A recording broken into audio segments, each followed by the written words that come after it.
I ain't been doing a lot of talking. Cause the truth is the truth. Period.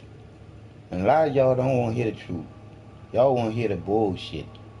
Y'all want to constantly live in the bullshit. Y'all don't want a reality. Y'all want something that's fake.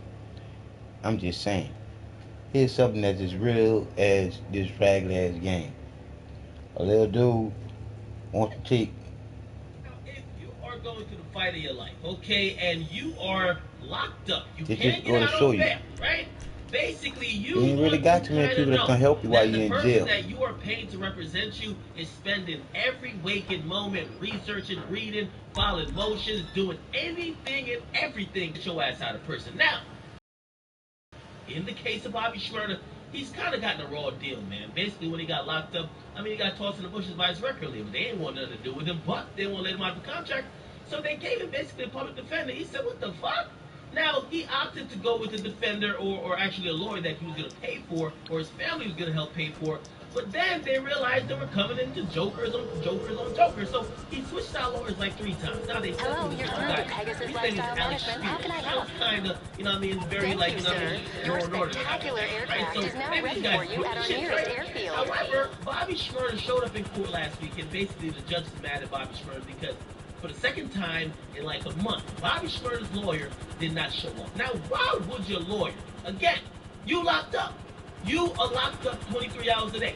When you go to court, you need to look your lawyer in the eye and make sure his mind is right. He got everything under control to get your ass out of prison. And basically, for the last 2 times y'all were in court or you were in court, he wasn't there. Now, basically, the judge was very pissed off at Bobby Shmurda, saying, "Where is your lawyer?" And this is what Bobby Shmurda said. He said, "I called him, and he says he's on vacation, and that he actually also has a trial that starts in July." Now, if listen, man, you don't got to read between the lines. There's no lines to read between. Basically, Bobby Shmurda told the judge that, yo, my lawyer just said I ain't a priority right now, and he got other cases, and he got to go big it back being moved on a motherfucking beach. He ain't got no time for me. So when he's done vacationing and taking care of other people, he got me. That don't sound too well to me. Okay? Now, again, this is the second time in little over a month. And basically, if you're wondering which case this is a case that really pertains to the prison shank. This is not a conspiracy case, which is the big case, but this is the prison shank case where he's accused of getting a prison shank from a shorty, and basically they charged him and the chick with it. She pled guilty. Now it's up on him for him to like either fight the case or plead guilty as well.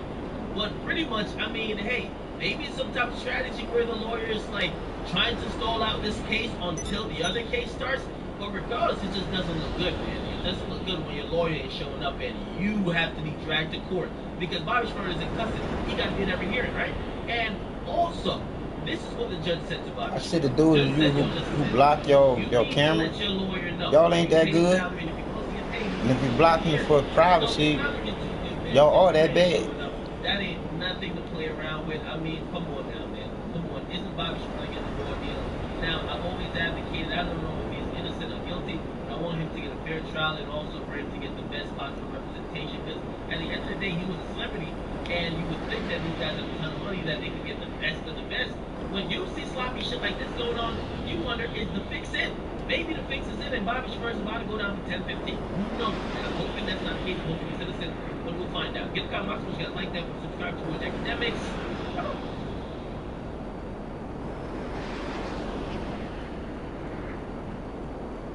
That's the bullshit that come along with the shit you're trying to be and you ain't.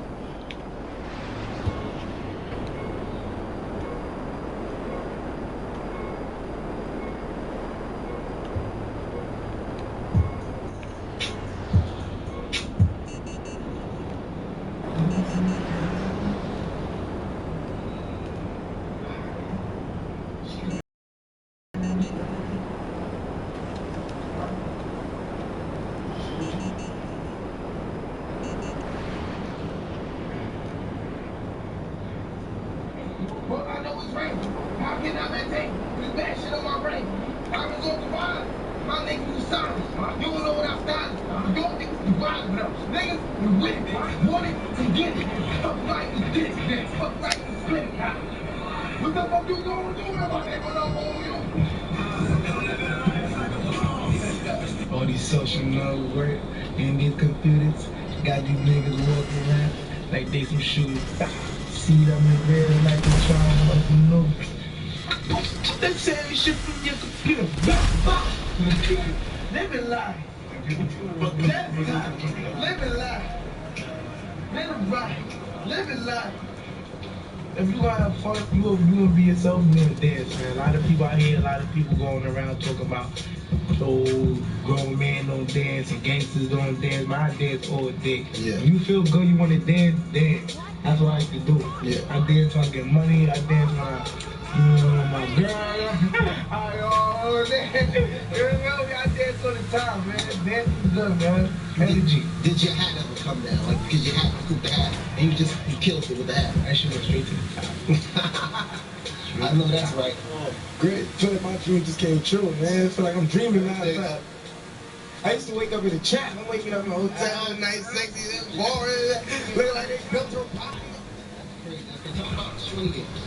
I met out like in 15, 20 minutes, just playing around on the beat. Then I dropped it, Bobby heard it, he like, yo bro, I'm gonna go kill it. Yeah. Like, I ain't gonna touch You it. playing with me if I say, yo, son, I gotta be for a feature, man. Hey, got a pro when I played for What caused you to jump on stage? Good. No, I ain't waking up in no more trap. Tazi, cussies, everybody. That same little dude in jail now. Man, nobody help me. We got French Montana. You was dancing with a thick model, a stripper. You smashed that? Keep it real. Keep on. What happens in Miami stays in Miami. Yes, ladies and gentlemen. That is yes. Best believe it. She's with us. She's valid. A lot of people know me, man. I know me. Look what I'm doing. I'm interviewing. I'm interviewing. Terry here with Music Exclusive TV. Rowdy Brown. Look. Bobby Murder. Put that on there. That pops. But like this, lean forward. Lean forward. Like that? And then switching my knees? Like that.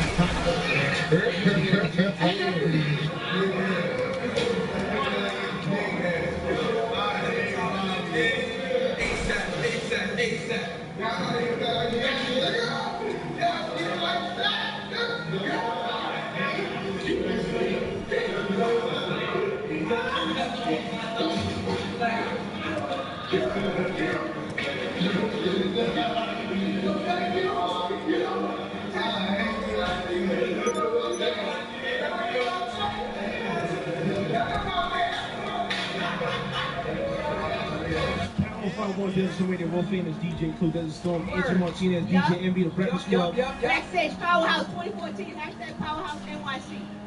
Yo, man. With Bobby Schmurda, aka Bobby Schmurda's house. Bobby Schmurda, I think that up time. Yo, Bobby, it's your fault, man. Squad.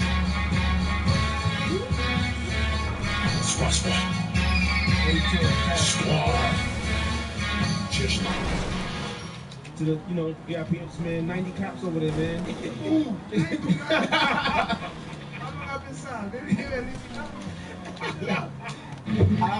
man. What's up, man? Gang shit, brother. What's up? Hey, yo, Bobby. Yo, talk to him, Bobby. Yeah, bro. Yo, Bobby. Talk to this murder, man. Yo, I outshot, baby. What it is, me? I outshot, baby. Jesus worth more than anything. What up, baby? We can go, that's fact, baby. The question of that night is, how many people did you come here with tonight? We came here with like only 3 people. Lie. That's a damn lie. That is a lie. The question is, how many people I'm gonna leave with? That's the question.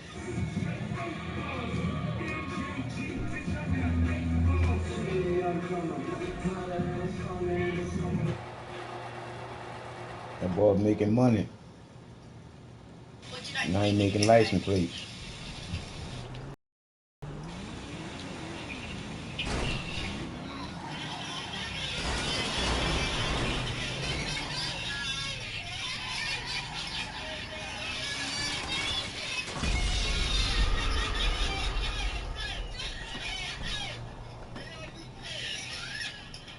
have the whole crowd doing the Shmoney well, dance. right now, Brooklyn. they got me feeling like A bunch I of see you moving kids. around, bouncing around. get crazy. You know me? What is all this energy? What is this? I ain't smoke all day. I got ADD. Oh, is that what's happening? Couple of these mad cops out here. I said, listen, you the weed hoe. Why they? What do you think they're gonna give you a test when you got here? You think you're gonna have to do a urine test? I don't even know, but they told me it's mad cops said, leave the weed home. I said, you gotta tell me about this. I ain't gonna lie, Bobby. This is the first time they had the sniffing dogs out here, man. So I was like, you know what I mean? Like, Everything don't here. say- Yes. Yeah. Nigga, he look worried now. He's scared now. I probably got something to do. Oh, stop it. Stop it. You get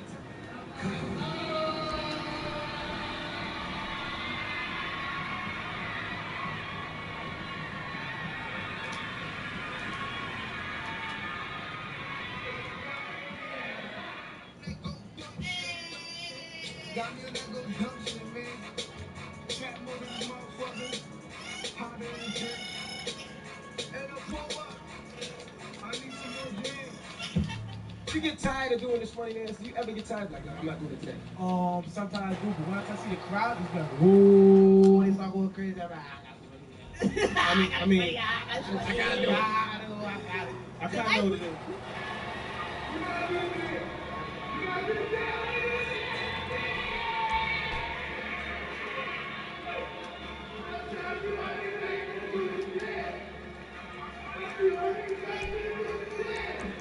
It's Bobby Fitch. Bobby Fitch. What's going on, man? How you feeling? Bobby, bitch. I'm feeling like I'm Bobby, bitch. I'm Bobby, bitch. Hey, shh. What's that? Ain't talking about shit over there, dude. Word on regular shit. Bricks. Whole brick. That was intense right there. Brick. In real life. Got out and killed everybody in that thing, in that truck. I try to bag around just to get away from them. How many bricks is that? That sound a lot Y'all of saw money me. right there. I bagged up to get away from them. Really? Word? I used to be in the trap. I listen to y'all day with the radio. The ride is going crazy right now, man. You done met some of everybody out this motherfucker. Even Mickey Mouse. You know what I'm saying? 'Cause I seen you on the red carpet, right? BET Hip Hop Award. Nigga, dog, it was some big motherfuckers. They was on your dick real hard. I was like, God, not him. Not him. Oh, no, not him. Them niggas was on your dick, dog. Them niggas that got on the carpet, they cut interviews off. There was a nigga interview that walked off with all they go Bobby. They go Bobby, nigga. They go Bobby. Nigga, you was that nigga. You more like that, nigga. You didn't even talk to nobody. You was just on the carpet. They was interviewing you. Don't do that. Man, dog, that was you right there, man. No, I'm gonna get off your dick, man. I'm gonna get off your. I'm too much on your dick right now. I apologize, man. Cause nigga, you was doing your thing though, man. Rihanna's still my favorite. I think she killed that. I think you like Riri. Ain't care for shit. Have you ever tried to holler at Riri yet? What you waiting for? You waiting to see it, right? I don't like He likes delicious. He likes delicious. Delicious? That's his favorite. Delicious is my favorite. He told me. Delicious is my favorite. I know. At what point you knew it was on fire? What was the moment when you was just like, yo, this shit working? When people were coming to my block, a lot of people were scared to come to my block. Like, they would come to I was other way. They would come to my block. People started coming to my block yelling like, ah, my gosh. Niggas that don't even be out there. Yeah, I see people pull up, ah, my son, let me pick up, make me out. Listen, I ain't into celebrities questions like that. Yeah, I'm like that too. That like to seem too mixy. I'm good. I want something. I know. Yeah. he got to dance for every occasion. Oh my gosh. Now you come from the era where teachers be fucking students and stuff. You ever had a teacher try to fuck you? I wish. No? Do you remember when the teacher that you was like, yo, I wish he tried to fuck me? No, because they always gave me the ugly teachers. Yeah, all the juvenile and special ed teachers always be the ugly teachers, man. Finally gonna make a move. They gonna make a move. You feel extra pressure being in your hometown and hometown stage? Do you feel like Look at us. It look like we got shame.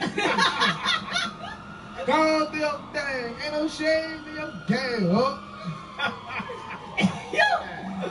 I'm scared. It's super. Y'all like anywhere I want to see some Tinashe, I'm gonna see some Tinashe.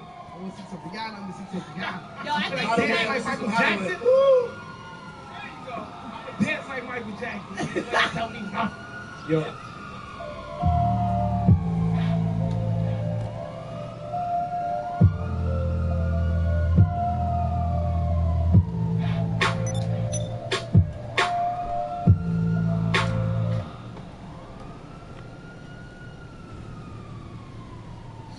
Feel for you, little daddy.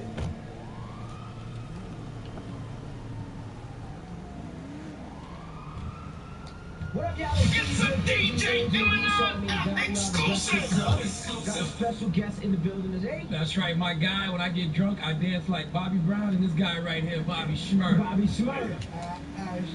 What's up, son? Brooklyn's on up. Bobby Shmurda, you know I'm the gun police. Huh? The gun police. You gotta take out the gun police. You guys put gum. Gum. You gotta take your gum. Oh my gosh, I ain't taking it back. Yeah, Bobby, I'm not about no gun, guys. I don't know what you're talking about. I'm saying you can't chew gum. Right. Gun for me.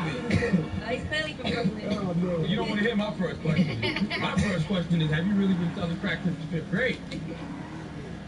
Okay. The other day we were trying to get you up here, they said you was in court. They said you got caught that morning. We all taken care of, everything good? What was you it in court for? What was the charge for? How old are you, like 18, 19? Okay, absolutely. Now, when you threw your hat in the air, where exactly did the hat go? Was that edited or what? Straight to the top. So let's talk about where you're from. You're from Flatbush, you're from Brooklyn. East Flatbush, what part? Like, it's rough out there. People get shot. People shoot. What you know about that area? Montana. Yeah. So you Jamaican? Yeah. Oh, I ain't know that. Okay. Show me what you're saying, man. I know that's Jamaican. Yeah, I know that much. So how did you and Meek Mill end up hooking up? Because I saw you at King of Diamonds performing with Meek Mill. That was for my son, OP.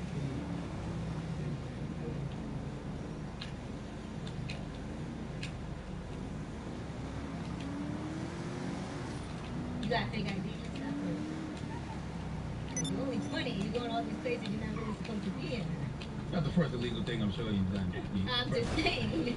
Now, you're not I mean, I guess you were with Justin Bieber in the club. Don't sign. So are you looking for place 2 signs? I heard you got a couple of deals on the table. Don't sign, Shmurda. Some things you gotta handle first. Now, you getting a lot of love from the hip hop community, like you said. Meek bought you out in Miami. Raekwon bought you out in Brooklyn. Bad boy, not Miami. Jay is replacing Money Dance with Shmoney Dance. Beyonce is doing the Shmoney Dance. Did you expect all that? A lot of people coming in. I'm just showing y'all how much this dude became popular, but nobody is helping him now.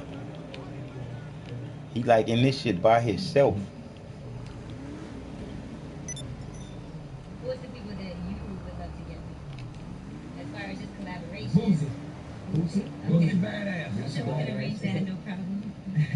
Have you reached out to him already, or he reached out to you? You got a lot of southern influences. I mean, you know, a lot of old New Yorkers, they hate when the new New York artists come out and they don't have that traditional 90s sound. You feel any pressure to make records like that? I'm kind of from down the south, so.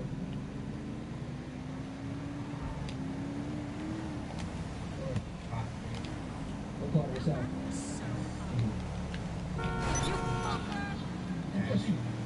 And you 20, so you're like, you 20, so those are your influences. You grew up with it.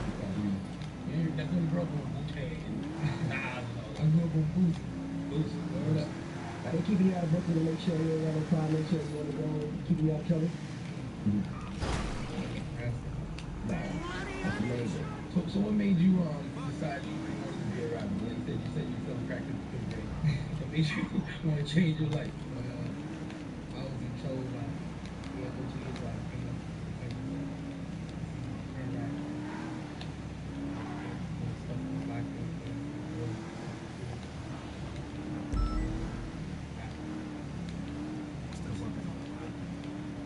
The first year? That was the first time you ever recorded. Y'all see how much that come up? Prepare for the sniper kill challenge. So the Shmoney Dance. Do you see how much it come up? It comes up so you can be violent towards each other. That's just something you used to do, like you get high, you get drunk. Y'all, a lot of y'all actually think that this is just a game. You know this is not. This is promotion by the powers that be for the human being here to kill each other. Do you hear me? I never understood when New Yorkers got too cool to dance. Heavy D used to dance. Everybody used to dance. Chubb Rock and Kid Play. I don't like people who feel like they too cool to dance. And what's in their culture dance all night? All day, all night. Yeah, we're not big fans. They get ready smashing in the club dancing. I like how you keep it 100 in your record. So you said you make $200 to $300 a day. A lot of rappers will lie and be like, they make $1 million a day on the drum game. I can't lie, man. All these people know y'all there. But it's more than minimum wage. That's good. That's about a quarter, like quarter spoon. And you don't have to pay taxes on that. You know, I don't know. I used to spend the same thing all day. I used to spend the same thing all day. What about the rest of your family? I know you have your uncle here with you, but what about your mom? Is she like, okay? She gave me good. She was open a little shop. She happy you rapping though? You know, sometimes your parents don't really want She is proud. Beats finally. Happy not doing having trouble no more. Yeah, I'm happy she don't have to get them calls from jail, bail, and this. And I say it again. But when you told her Y'all you kids wanted to be a shouldn't even be playing this game. This game is not made for you. I told her I wanted to be a rapper. This game is too advanced for you. Yeah, y'all mind is good enough to live there and play the game and do what they say in the game. But do you understand the game that is playing on your mind? Do you know that the game that this game is playing on your heart? Do you know what the game this game is playing on your fucking soul? You kids don't know. You kids just see it as a game. You kids don't see that killing each other on here puts a bad spirit on you. Cause you the one pulling the trigger on that person that have a name over their avatar. How you not understand that unless you a kid? And some of you adults shouldn't be on this game neither. Cause your minds are little like mustard seeds. Real small. And y'all low vibration people, y'all shouldn't be on this game. Because I guarantee you, there ain't that many people on this game like me. And what I mean like me, that's on this game, exploiting this game for what this game really is. A piece of shit. A piece of shit to show you how to do some fucked up shit.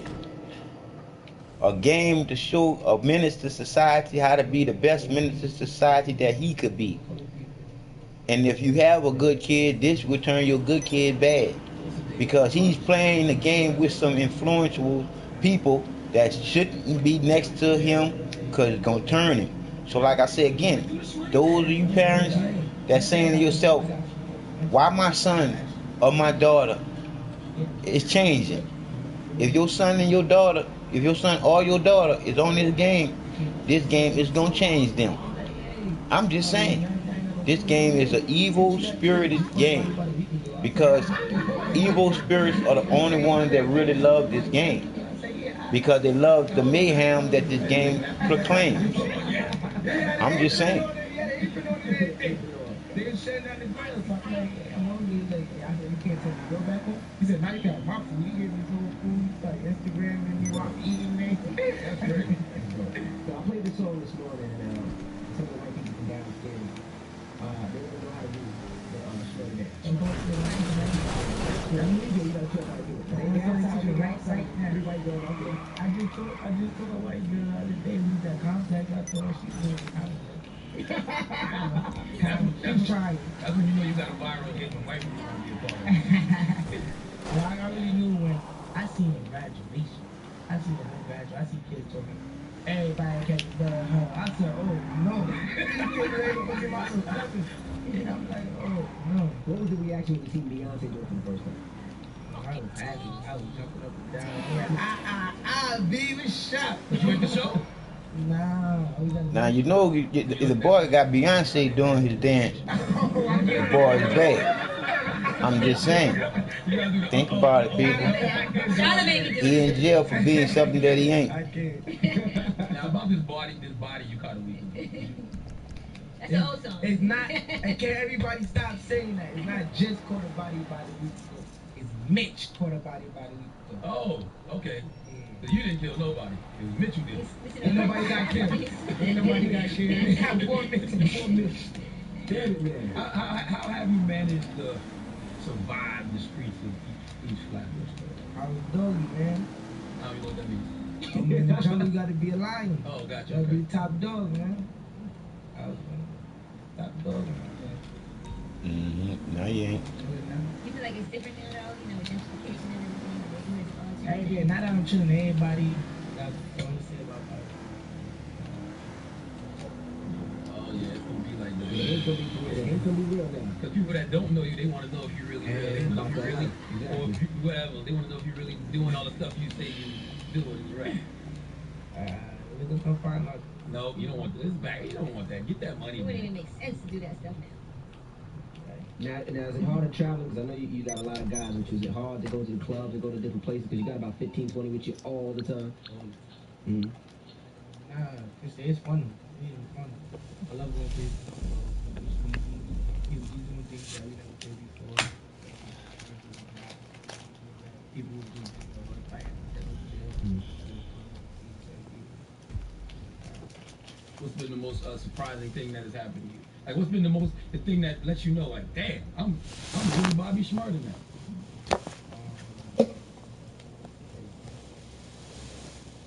Well, I don't think I should be talking about this, but my friend,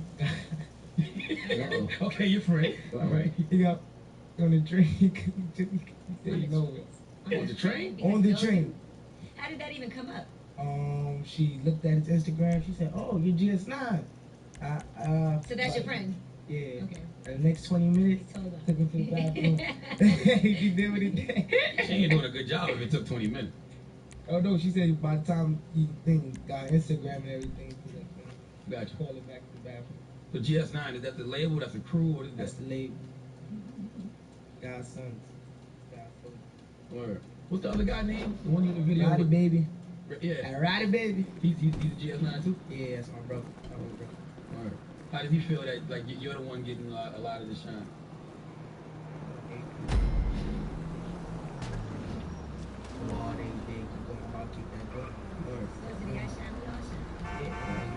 Now everybody wants to know, does Bobby Shmurda have more records? Of course. This is just the beginning, baby. Okay, we got two teams. Split up and hit your objectives. I'm setting up a healthy atmosphere of competitiveness. Here's that. Computers. But that was an EP, right? Was that like an EP that you put out? Or was it have 4 songs? Doc team, Reshkovsky's car is part of a shipment headed out into the Pacific any day now. These guys are professional thieves with money at stake, so don't expect to walk in About people keep talking on these computers. Some All of these gangsters on these computers. Yeah. You ever want to shoot to your computer screen? I want to jump through it sometimes. I wish somebody would grab somebody's throat. But you ain't never had nobody say nothing to you in real life in person. Nah, they talking. They see. You got 30 people. What they gonna say? I'm just saying, you know, people say all of that, they don't care, and then, you know, it's in person. Yeah, will the police mess with you at all? All the time, man. So that's why I be trying to tell my friends I love them, man. You gotta know how to keep calm. Like, Why though? Because it gets too rowdy? They just talking about much extra stuff. Hip-hop police. I just got rapping. Yeah, let's make some real money. Yeah, like, let me make some money. They shut me shows down. Like, Talk to Envy, he's part of hip-hop police. Shut up. So maybe the same. no shit. Everything You said that for right there? everything you said in this room can and will be used against you. These are my friends. Bobby Shmurda, ladies and gentlemen. Now we hope to see you in a couple of months to talk about your new deal when you sign it. Nah, don't sign, man. Don't do that. Just stay independent. Do what you feel like to do. You know Okay, what you I'm got a saying, man. fantastic situation. It doesn't include whatever you want to do. You can make your own situation. Keep it organic. Get that money. Get that money. Get that money. The Breakfast Club is Bobby Shmurda.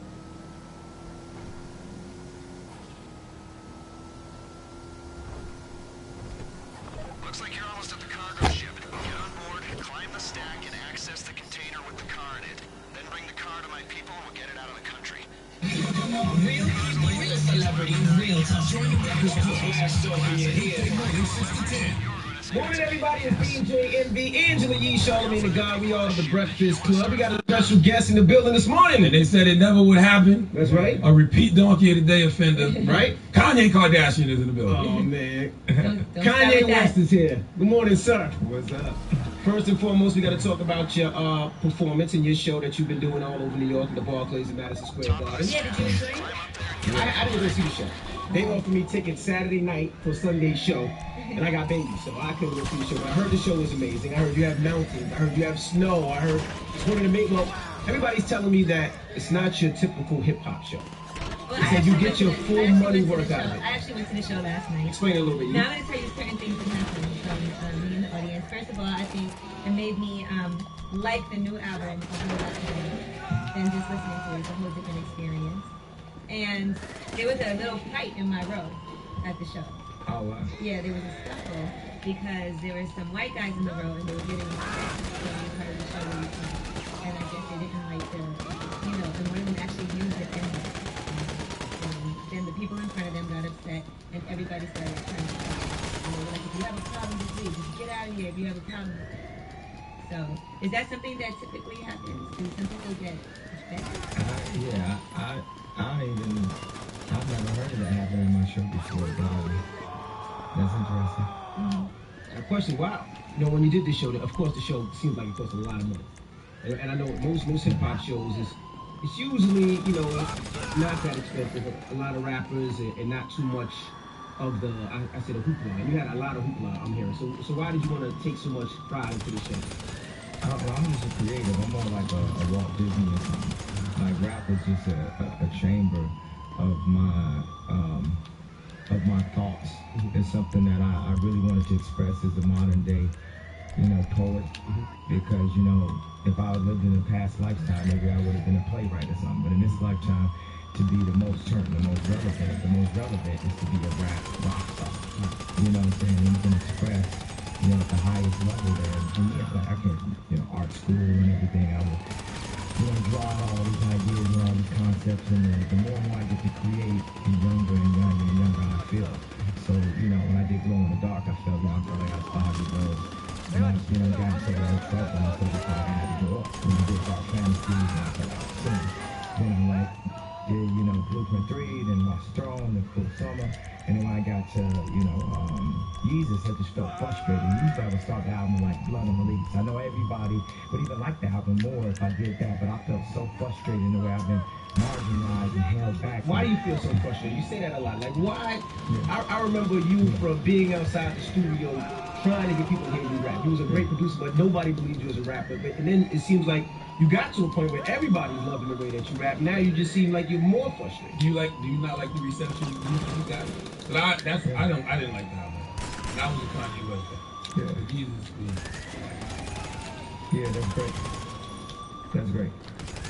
So what you saying? I was asking about the whole Yeezus, like, what makes you so frustrated? Yeah, it's not about Yeezus. It's about, Michael Jackson was told he couldn't play videos and MTV because he was considered to be an urban artist. Right. So then I started talking about clothing. Everybody's looking about urban clothing. What I'm saying is like, it's 1,460-something billionaires in the world. I don't know exactly because somebody might have thought of a new tech idea and they companies valued at what? Is it 1,470 billionaires? There's only 7 black people, and we know some of the most famous people, Oprah, whatever. So, in order to really impact and be in a position of power, at this point, you gotta be a billionaire. It ain't about being like, a superstar. I don't know nobody that like sells a lot of like records and gets a lot of radio streams. That's actually a billionaire either. We get into so much of like, arguing with each other, and we're not looking at the main thing. But what I did with Yeezus is I took the power into my own hand. I wanted to remove, the hits from it. I wanted to remove the chorus of the chorus. Blood on the Leaves and Bound, it's got a chorus and all the album that everybody knows how good it is. But it's not all good, Like I said, I'm from Chicago, people are dying every day, and everybody thinks we're going to do a benefit concert and help it out, but I need to be put in a position to be able to apply my thoughts, the same thoughts. Before I came in the game, rappers was killing each other. We didn't heard about that no more. First time rappers rapped on the song with each other, that were at a God level, all of them was swagger like us. After that, all the songs was like swagger like us. The thing is, we got each each other's enemies. I'm showing us how we can work together, you know, but in fashion or whatever, or, you know, product design, they try to marginalize us and say we can only have an urban clothing line, or we can only do this. And of course, we're going to have an urban clothing line, we're going to wear it to death, and then it's gone. Now, meanwhile, Ralph Lauren can build his story up, you know what I'm saying, show his family, but, you know, I'm showing my family. And I think, actually, I'm a love-hate relationship with paparazzi, but actually I love them because they empowering us. They're empowering us over, you know, Graydon Carter or Vanity Fair that want to say, you know, Kate Upton is Marilyn Monroe. Kate Upton ain't Marilyn Monroe. Kim Marilyn Monroe. You know that. She was controversial. She controversial. This is reality. I'm going to say it's a dream world. To me, don't nothing matter to me except for the people and the way I can affect them. I almost lost my life. I lost my mama. I went from, like, you know, Jay-Z being my idol, still is my idol, to him being across the stage of me. So I know anything is possible. And I know when they hold me down. My BS meter is at an all-time high. Yeah, but with your confidence so much, what's so bad? They want to hear him talk, man. No, they want this man to throw them blows, man. They waiting for Charlamagne to tap them blows and go at Ye. I'm not trying to throw blows. Let's go. Like, to me, it seems like there's such a walking contradiction because you're the announcer corporation. And then you get on stage and say, you need Nike and Adidas to back you. That makes no sense. Yeah, 100%. But how can you denounce the corporation, say F the corporation and see you feel like a slave, but then ask the companies to back you? It ain't that I feel like a slave. We are mentally enslaved. We enslaved to brands. We enslaved to like a Ben symbol. We enslaved to chains. A woman is enslaved to the concept of diamonds are a girl's best friend. Like girls in London don't even wear engagement ring. That's all been programmed into us. When we born artists. We born free, and then we held down by society's perception of us. We just don't want to be embarrassed. And I took the opportunity to look as stupid as possible. I'm saying, when I was in Chicago and watched The Throne, I was going to change my outfit to some normal leather pants and stuff. And they tailored it. One was too tight. Then the next one ripped on me. And I felt like God was like, nah, man, you can't be scared in Chicago because there's a bunch of gangsters and that's where you grew up. I want you to wear that kilt in Chicago. I want you to release that fear. I want you to show the artist that you can create to the highest level. You know what I'm saying? So, what's that got to do with you denouncing the corporation, but you still have corporations to be in business? That's what the contradiction is. I'm not denouncing the corporation. I'm denouncing the people that have the job at the corporation at that time. Because, you know, when I went to my deal, it was A&Rs that don't work there no more telling me how I needed to work with another rapper or how I wasn't a rapper in my bar. Now it's people that at the corporations, they got the ability and the facilities that if I put my genius to it, that I can affect culture in a higher way the way I affected people when I made the movies. And I affected people when I made the music. So I ain't going at Nike as a corporation. I'm going at the people that's running the corporation. And I'm saying, I'm going to hit you in the chest until you listen to me because you feel like you ain't got to take no meetings with me. So I'm going to turn up and I'm going to show you what we are. We World War Z. We're going to run over that mountain until you listen to me because I'm influential. The reason why I'm influential, same reason why you want me to come to your show or you want me to wear your product is the same reason why you got to involve me and you got to cut me in. You know what I'm saying? People got fat without me. You cutting me in. Because we got to negotiate with Nike. They said, okay, cool, man. You just screaming up and down, we're going to give you a deal for you. Fine. So they was marginalized. They only signed 2 shoes over a 5-year period. People talking about the Red October. That's the design for 3 years ago. You got any ideas like that? You know what I'm saying? So they try to marginalize me and they say, look, we're going to give you $4 million a year to design this. I said, what about royalties? They said, look, you know, you're not a professional athlete, so you don't get no royalties. I said, look, man, I go to any of these arenas and play one on nobody. I'm a performance athlete. More than being an athlete, I'm raw. I'm like Howard Hughes. I'm like David Stern. I'm like Steve Jobs. If anything, that's a compliment to them. I'm like Michelangelo, because I'm the new version of that. And anybody that backs me is going to be the Medici family that backed Michelangelo at this point. You know what I'm saying? So when they told me I couldn't get no royalties, it's like, wait a second, you want me to work for Nike for 2 more years? I can't, when I tell my daughter in 2 years that I've been working trying to make Nike still hot, and I still don't have, you know, the backing to really support and protect her, because she in a position of a level of royalty like Prince and the Prince is out in London, but they got more people, they got heritage. Me and Kim, we on our grind. We got to do what we have to do to get to this point to be able to support our family, but we ain't there yet. We ain't financially actually there to the point to make sure that North is safe at all times. And that's the reason I'm turning it up right now. Let me ask you a question. Now, you mentioned something about, you know, when you came out doing the record, and you said nobody believed in the A&Rs of fire. Yeah. Dame was one of those people I believe. Yeah. And we haven't seen you in ever. But the first thing people said was when Dame and Jay split, why did you decide to go with Jay and not Dame, since he was the one that had your back when nobody listened and nobody was. That was really big, brother. Yeah, you know what it was? It's because, you know, last night, I think what people call a rant, what I call a visionary stream of consciousness, it was better. Like right now, this morning, it's better because my voice is hoarse. The problem is, when I get too loud, it's just too loud. You know what I'm saying? But you know how people, you know, come in the studio, play their music, they play it so loud for you, and they make you think you like a beat, and you don't even know if you like it now. You just like blew somebody's ears out and stuff. So when I'm talking, a lot of times it's like I'm blowing people's ears out. My technique is too harsh. I'm beating it up too harsh. And the problem was, you know, with Dame, his truth was more accurate and more closer to what mine was. But his technique was harsh for me as a young kid and stuff. I felt like a little bit more pressure. Dame was an ass. He was an ass. And Jay-Z's was a nice guy. And also, I felt like I had that truth that Dame has in him. We the same. Like me and Cam, me and Dame, we the same. But I wanted to learn this technique that Jay got of being likable. Like when I was doing Watch the Throne, one of the main reasons why I did it was to learn, you know, Jay's techniques of how he talked to people. Man, I be talking to people the wrong way sometimes. Me too. I be rubbing them the wrong way. Yeah. Yeah, you guys are like the same one. Okay.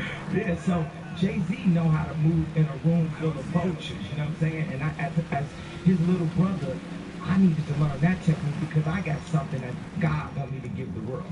You know, I'm only doing 1%, one small iota of the work, or else he would have killed me in that car accident, or else I wouldn't have came back to Taylor Swift, or else I would have ended up with somebody wanting me for my money versus somebody who will actually buy me something for my birthday, you know. Now, you also said you don't listen to nobody in these corporations that's older than you. Yeah, but that made no sense to me because we all got a birthday. So one day you're gonna get older. What if somebody had that same train of thought to you? I ain't saying they gotta listen to me. They gotta choose if they want to listen to me. But one thing, an example somebody gave me, they said, I'm wiser than you, I'm this, I'm that. I was like, you ain't cutting no check though. If you older and you wiser, then you should have enough money in a position of power to cut me a check. Before I gave money has nothing to do with money. Well, I'm saying, when I gave Big Sean any advice, I gave him a deal first. Now the thing is, if Big Sean come up and rap for me, and I give him some advice, but I don't give him a deal, at that point I'm sunning him. I'm like, take that advice and go run with it. No, we ain't Jewish. We don't got family that got money like that. The rappers became the new family. Dame created a family at Rockefeller and stuff. A family for these young boys from the hood to do a clothing line, to do that, to that. This whole time, he was fighting for Jay. He was up at the label fighting for Jay, and he the one that ended up getting ousted out of it. Right now, I'm in the fashion world fighting for Kim. I would be the one that's looked like as an ass, so I would be the Dame of the situation, right, and she would be the Jay of the situation right there. So it's, man, that's my point to that. Now with all your artists, with Big Sean and with Pusha T, with all your artists, I mean, there's things that I do sometimes that Charlamagne you don't like. Are they that open with you if they say, you know what, I didn't like this type of record? Yeah, we heard when Big Sean was up here and he said that he didn't. He said it wasn't his favorite album. Jesus was his least favorite album. You dropped him from good for a little minute. No, I ain't never dropped him from good, but I'm gonna tell you something. Everybody who make good music on good music. Drake on good music. Ross on good music. If you make good music, you on good music. This ain't about no wrestling team. This ain't about a basketball team. This ain't me putting on a jersey for David Stern and going my best and having a Mandingo fight in front of the corporations. This ain't about that. This is about us coming together because we have strength as a people. But it's not just about black people. It's about, I just want to give people advice. I inspired Big Sean as much as I inspired Drake. You know, and it ain't about the particular stipulations of my contract to Universal. I don't believe that. I don't believe in Universal. I don't believe in none of this. Nike present themselves as such a big corporation, right? That you, in your mind, you think Nike is big as Apple almost. To the hood, Nike is big as Apple because of Jordan. And because of me and Don T, because we started wearing the retro Jordans when the soles was falling apart. You know, so Nike's only a $26 billion company. Apple is a $600 billion company. They not the same level. And part of the reason is because they too busy trying to compete, trying to do the small ideas. It's only one Steve Jobs. You know what I'm saying? And now it's only one Kanye West, and I'm just like Steve. Hello? Hello?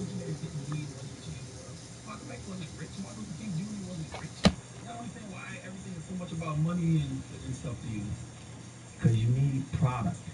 You need to own something to have a voice at this point. Because I'm telling you, you already got. You don't need to own something to have a voice. Yeah, you had a voice. When you got on stage and you said George Bush don't care about black people, you was using your voice. You don't need money to have a voice. I can use my voice, but what happens if y'all don't buy no other albums?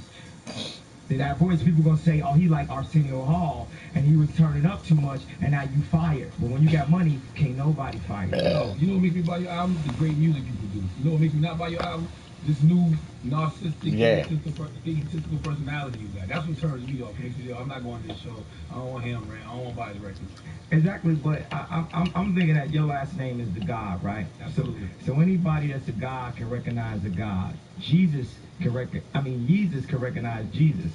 I mean, you know, y'all know what it is. And God's got to keep other gods on point too. Keep me on point, bro. You see him not on your square. Yo, it seems like you on your square right now, bro. I'm 100% on my square, but I ain't saying I couldn't use no tighten up. I'm not saying I'm infallible, that I'm flawless. I'm saying I got a cause, and I'm saying that people have been. Look, if you were creative and you design the Yeezy 1s and the Yeezy 2s, and they say you can't design nothing else, that would be like if I made Jesus Walks and they said I couldn't make Late Registration. That would be like if Drake made his first single and they say he couldn't make another single. That's how they was playing it. And then the point where the Yeezys get such an impact, and they say, but you can't even have royalties, and we're gonna like. But you can do it on your own. You got enough money to do it on your own. Like Don C and his hats. Don C, he makes his own hats on the side. It's not distributed amongst a whole lot of people. It's small, and you can do the same thing with the leather pants, with the stuff that you created and started. People say you can do it on your own, but it's industries. These industries have been set up like the coal industry, like the music industry, like the newspaper industry, clothing, manufacturing, electricity. It's something different to the way these billionaires run the world. And we not a part of that. We've only been letting on a communication level. It's a new form of cotton that we all picking. You communicate radio every day. I'm communicating music. We're a criminal.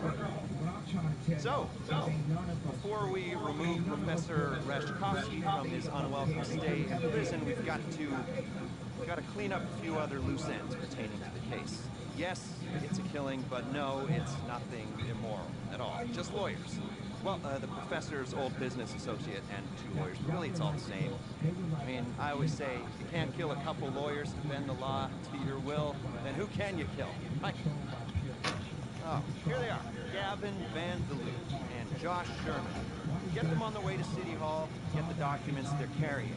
Business partner is Dima Popov. Extremely rich, extremely paranoid, and extremely horrible. Don't cry for this guy, no one else will. He's renting a place up in Richmond Glen. Just him, and a huge security team. Get close to him, take him down, and after that we should be ready to go. And they make that stuff that's so good that that's what we like the most. So basically the most talented people are making visuals and making apparel are put in a luxury box by a small group of billionaires and made us look at the LG and fight runs ourselves and like walk around with a bag and stuff. What I'm saying is I learned this from being in Paris. So I said I wanted to Mandela the kid. I wanted to go and Louis Vuitton store and like start. What I did is I kept it safe. I just made new slaves and I put it on the side of the building. And I went from not only the mental slavery that I've experienced with clothing, because I like to come to y'all to see clothing design better. And these kids out there buying a $1,000 sneaker, spending a month worth of pay because I wore it because it made them feel like that's what they need to have in the club. And then I went on to talk about the CCA and hip hop crimes and like, you know, drug crimes that are related to black people having, you know, more time related to them so they can do legal modern day slavery. So I took it from actually mental slavery to actual slavery that they want to enslave us, that they borderline. It's companies that have the same company that will allow it to be a song that promotes guns, and then the exact same corporation that promotes poverty and oppression. It's actually the same company. It's actually slavery. But you do know that.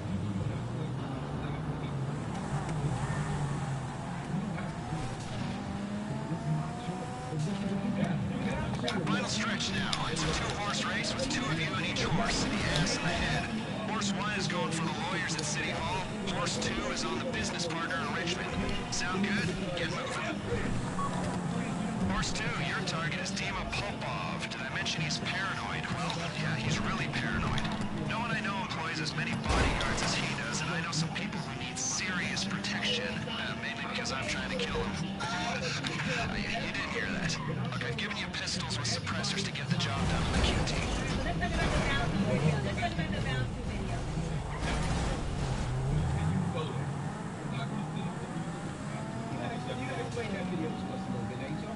Now, he ain't going to BS industry stuff, they run like no rap now. He's intimidated. But let's talk about the video. Like, you know, talk about Battle Show. What was your prize rate for Battle Show? What did you want the people to get out?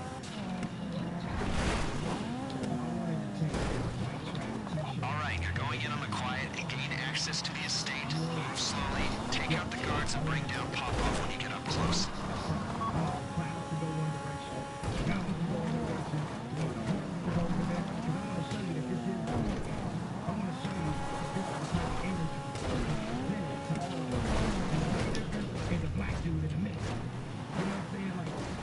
It's not paranoia.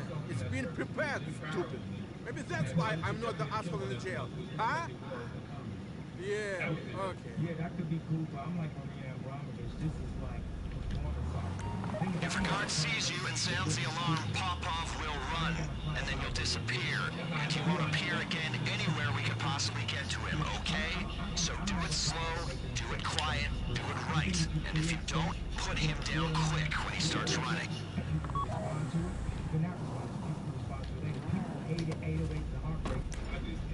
That's the sound now. But you know what people that hated 808s. That's the sound now. On site ain't the best version of itself, but it was on the timeline. Team 1 took out the lawyers. Work together, work efficiently. 4 months. If on site took 2 years, and I looked to more, we had more.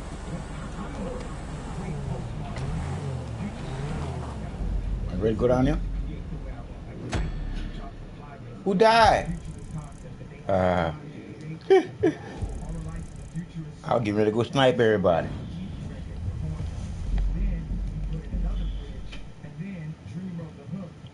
So that's me and you going to get Popo?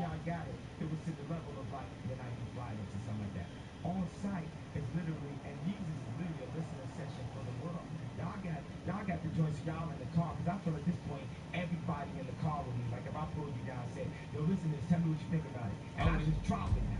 You were telling me it was crap. Hey, don't do that. You got 4 dope records, bound to, but on the lead, we'll play the back. People hate black skin and dope. People hate it. I like well, Charlamagne, I would say if you went to go see the show, you would feel different about that. It's like... It's not paranoia. It's being prepared, stupid. Maybe that's why I'm not the asshole in the jail. Huh? Yeah, okay. I'm learning how to balance. I got the one on the bottom. You get the one at the top. If a guard sees you and sounds the alarm, Popov will run, and then you'll disappear, and he won't appear again anywhere we could possibly get to him, okay? So do it slow, do it quiet, do it right, and if you don't, put him down quick when he starts running.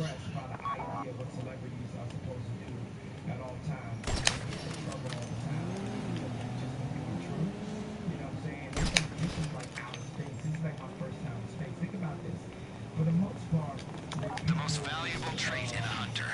Patience. Remember that. So I can get in so much trouble for telling the truth. What are you going to tell? Told.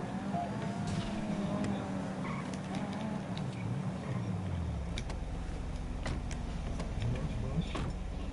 Beyonce had that video. You ain't even seen the video. You want to talk about how about you?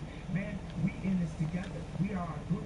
If Beyonce make a dope video, we're all a part of it. Team 1 took out the lawyers. We're all a part of it. It ain't a matter of me having the best thing at this time. It's a matter of us having the best thing. If y'all have a dope interview, I'm a part of that. I came to this radio station for you to attack me. That's what people want. And for you to attack me with conversation. But I don't think you got no more. And I hear it, because I hear the little people. I say to them, why did y'all let Beyonce come out there? But what do you talk to Kanye when you want to get an honest opinion on something or you need some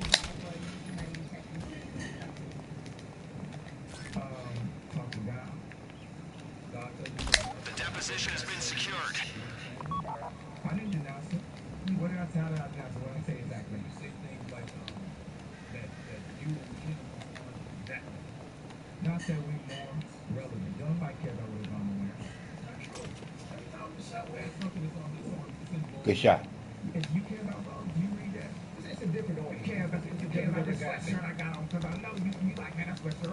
Yeah, that's the demographic. But you did say something like you would shoot the president of Fame. You didn't say that. It seemed like you know, I'm from Chicago too. I guess you said something to the fact that if you mentioned my fiance again, I'm from Chicago too. I might catch him a 5. I didn't say. See, y'all putting words. That's what I'm asking. That's He what didn't say that. That's what I'm asking.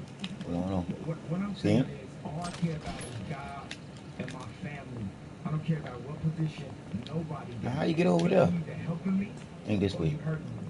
Like Dr. King said, when we was dealing with outward racism, because it's still racism in the corporations. It's still the classism, segregation, discrimination. People still be held back.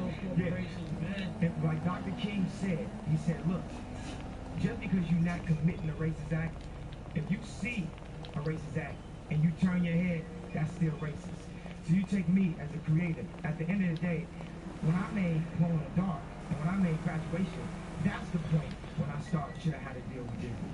That's the point when I made the first Yeezys, I should have been able to make the next ones just like that. That's the point when I should have been given the opportunity to create more.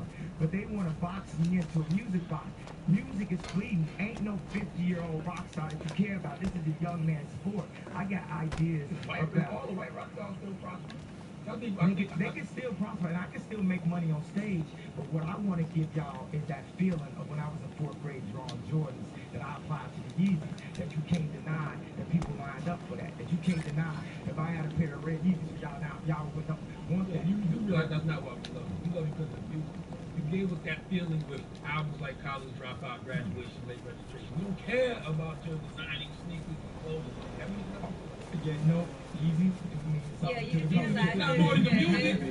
Wait, so Where did they do that? You still don't have a release date. You still don't have a release date. That's what people want to know. You know what Nike told me? You know what Nike told me when I asked him? What's that? We're in that shoe. It's my first time not seeing him. No, he been came out, been and shot him. He taking off. Team 1, you've made the drop. Documents secure. Thought it was taking off. I ain't me. At the end of the day, everything you see over the past 10 years in music, that's a piece of me. I have influenced all of that. That's a piece of me. And right now, my focus like that, I ain't at live like Drake every weekend. When I hear language, I'm like, man, I love that. You know, if he wrote that for me, I would have said it. Do I feel that way? Now I feel like what I'm saying on Bound 2. I feel like what I'm saying on New Slaves. And that may or may not connect with people on the same level as Worst Behavior. It's Drake season now. It's happened. You've seen Jay have his season. You've seen Kanye have his season. And now it's Drake season. That's the reality. But I got to see. I guess shoot a rocket launcher and make him run. Cause he gonna run if you shoot a rocket launcher. You gonna see. I'm gonna be bigger. He ain't gonna have nobody to protect him anyway though. So that is my in 10 years of creativity. They say change your job every 10 years. You want me to still be the oak in the club talking about girl come to my room and stuff like that right now? Yeah, that's what I'm saying. No knock to R. Kelly. I'm not even gonna like verbalize that because I know my boys travel the mountains and stuff like that. Why you feel me to tell me that? Why you gonna show me like that? hey, it's this boy at? Because as Nike, when the Yeezys come out, they say we ain't sure yet. That's the reason I'm doing crowdsourcing of public opinion. Oh, fucked up. Let y'all understand what I'm going through. I want y'all came here to Charlemagne God to talk directly to the people so y'all could understand what I'm dealing with. So y'all get some clarity. What the hell is this shit? He's somewhere up there. You know what? And every person probably think I can't afford what he's gonna make with this anyway. 100%. I want to make affordable, and I will make affordable. Y'all can see that. Tell him I'll press it after I get off of this board. I don't want to do nothing and fuck this shit all the way up and come out the game. But on my next ventures, I will be pricing them. And y'all can say this is what we want. We want you to make, music. All right, I see it now. I see it now. I see it now. 5 Papadopoulos. Your monkey ass is history. That's my idea. That's what I want to do. You can't control me. So, all corporations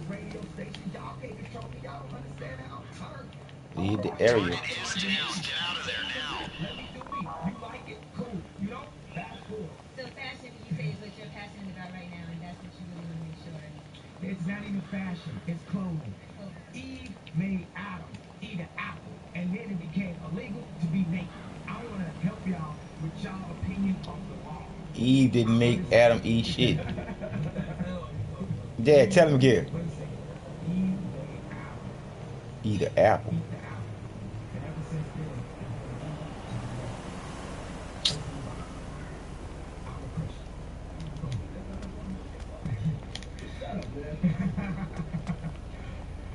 But what I'm saying is I do still love music. And, you know, when I produce, people told me, stop. Don't start rapping. Once I start producing, y'all gonna get dope albums. I would start the album with Blood on Lead if I had the situation I wanted. I want to show you the glass. I want y'all to feel my pain. Like the way it sounds ain't no different than when I do it through the bars. So the actual the way that bass, the way that song, that's what they be hitting me. He didn't understand why he needed to take it. Okay, you don't understand why you need to take a meeting with Kanye West? I'm going to show you why you need to take a meeting with Kanye West. Everybody in Atlanta right now at the Louis Vuitton store, if you're black, don't go to Louis Vuitton today. That's why you need to take a meeting with Kanye West, Bernard Arnault. When Francois Pinault offered me a deal last year, and he took it away. Then he signed Alexander Wayne to Balenciaga, and he sported Christopher Kane, and I think he did something else like that. I love Alexander Wayne. I love Christopher Kane, but that's only happened one other time in history, and that's when Jordan was the third round pick, third draft pick. It's only happened one time. My influence, I don't see people lining up in the stores. Anything I drop, people lining up. And it ain't one black designer that make a suit jacket. It ain't one black designer that makes shoes except for Jason Maine from Brand Jordan who's just left. It ain't, we don't got it like that. When I tell you only 7 black billionaires, look at that marginalization. And we feel like we happy because me and Rick Ross got a Maybach, or I got a Sprint outside, or a couple of us, or they put a black president. Man, I don't give a fuck about your Maybach or your company's partner. If you got a peace of mind and you love nature and you just love being alive, now you talking on my level, partner. But where you at, dog, you all about these things. Just about this, just like this fucking game. It's a piece of shit ass game. And that's on the real. We ain't in a situation. Can you guarantee that your daughter can get a job at this radio station? But if you own this radio station, you could guarantee that. That's what I'm talking about. I ain't no drunk. I mean, I ain't no alcoholic. I'm a drunk. Alcoholic gotta go to them goddamn meetings. Here I come. I'm going every level. You seen me drop that Jesus pop-up tour. I mean, that pop-up tour store, yeah. And we sold $350,000 of merchandise in 2 days. We got lineups. I'm selling at the Crown. Hey man, why don't we leave and go get some snacks and stuff? Y'all jumping the gun when y'all going out there naked. Well, I'm straight on snacks. Got full vests left. Oh no, I'm about to use a vest now. To not work with Gaga and work with you. It took me 3 years to work with Ignite. Y'all might not like that Bound video, but you like the poster. Hey girl. You might not like the Get video, but you like the New Slaves campaign. Everything we do as a creative is not going to hit. Most people spend their time running on this game. I spend mine walking. I ain't got no fear in getting killed, and I ain't gonna come back and kill you. Oh, I thought you were about to drive and come with you. Shit.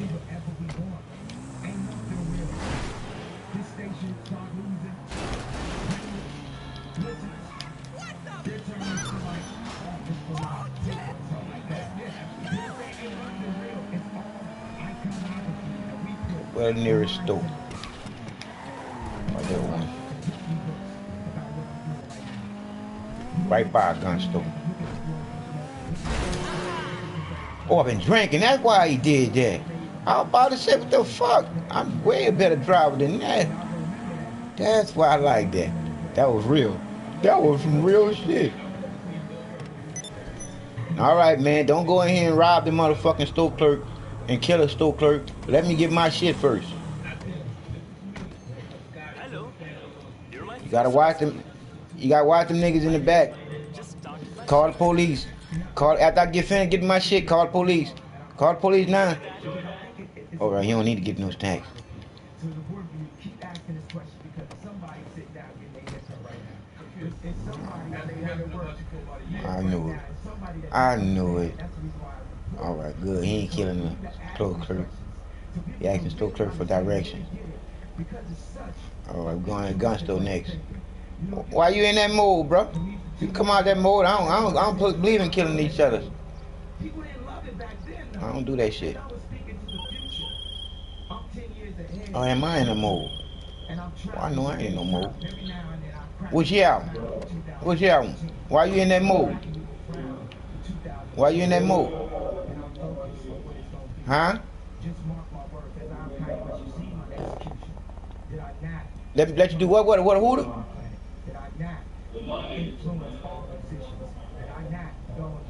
Oh, somebody got a bounty on me? Handle your business.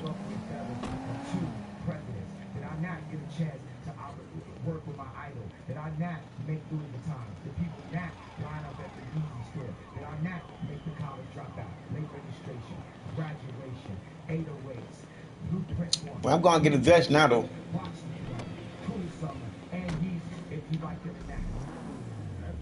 So I ain't like y'all. I don't do all that killing each other shit. You coming, Blackie? I'll get Black stand by his motorcycle. What'd you say, Blackie? That's it? He's such a bad friend. I'm gonna care about that shit. I'm not a homo. And it seemed like it was gonna be a great idea.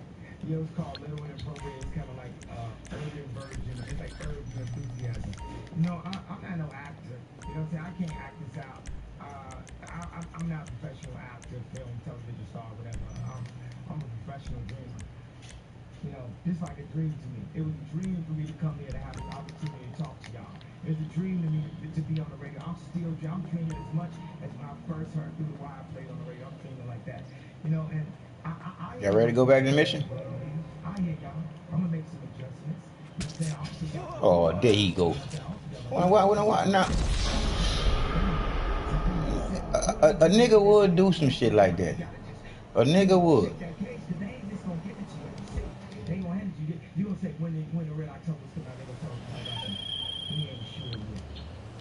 Yo.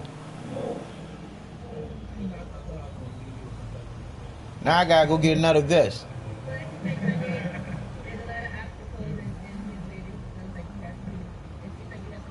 Either that's a kid or that's one stupid ass adult. And that's on the real. Whoever that was that just stabbed me, either you one kid or you one stupid ass adult. And if you're a kid, you just a stupid ass kid. I ain't taking away from you. I'm gonna give you everything that you deserve. Anyway it go, whoever that was, you're stupid.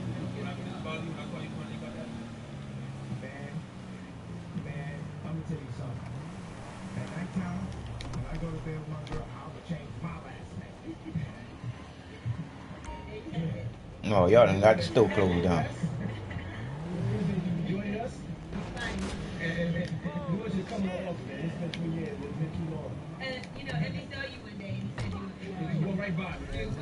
Right in the atrium. I apologize for that, and I apologize for anybody whenever I was shot. I'm trying to become a better person. I'm trying to be more like my big brother, like what I'm gonna take. I'm gonna take now I have y'all like you definitely gonna miss out. I ain't taking no more chance. Next album, you line up the parents, I'm gonna give you some. I'm gonna fly you on this private jet. It's gonna be so like I'm gonna put some other people. It's gonna be a couple shit. You know,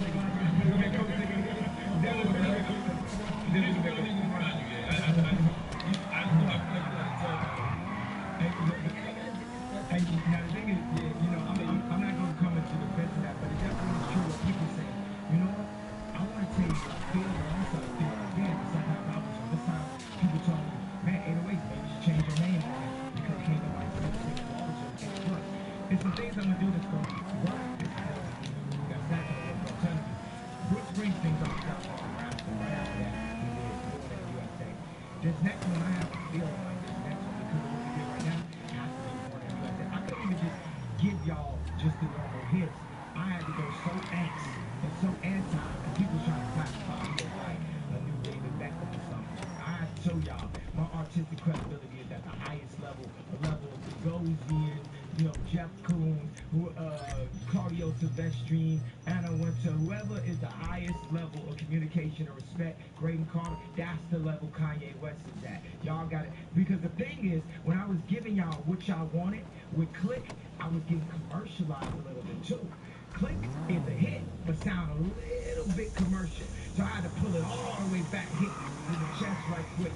And then I, just like how I released the down towards the end, I gave y'all blood and news toward the end, I had to put that pressure on y'all.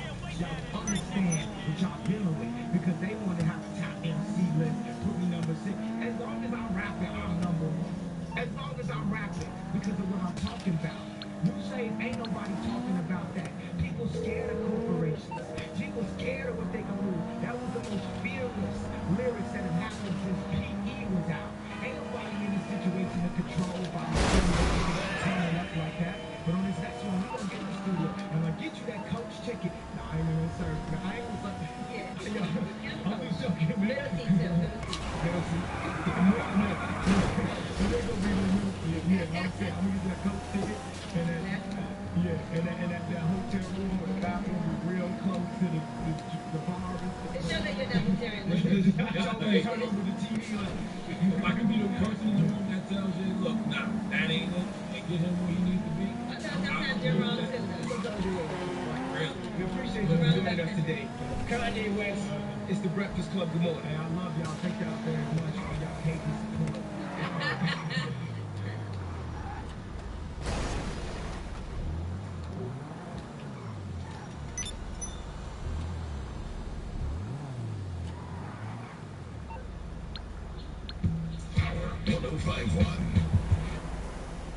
Sky 105.1 is the Breakfast Club. Good morning. We got a special guest in the building. No. You say special guests all the time. We got something different. Special, legendary, okay. You know, iconic.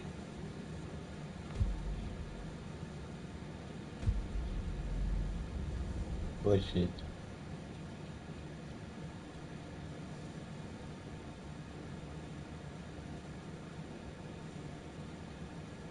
Okay. You know, all that. You gotta keep going it.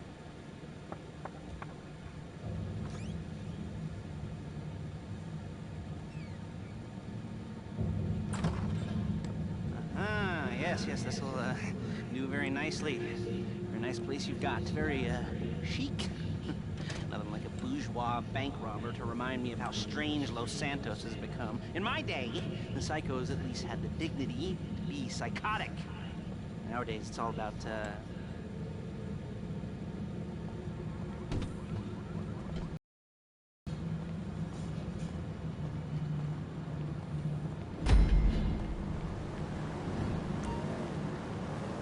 I saw when the Lamb opened one of the seals, and I heard, as it was noise of thunder, one of the 4 beasts say, "Come and see."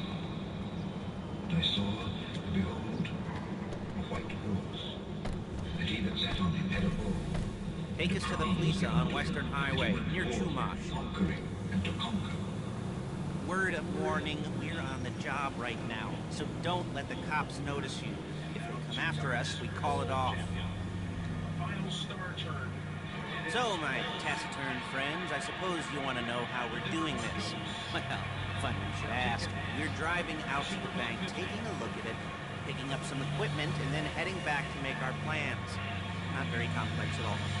We're not going in, we're not poking it with a stick. We're just sitting back and taking a look. You see, I like my scores like I like my dates. Cross the street and unaware they're being watched. Alright, so why this bank over all the other banks in the state? Why does fortune favor this one? Another good question. Full of good questions. You're like a child. Parents think it's clever. Or for the IRS.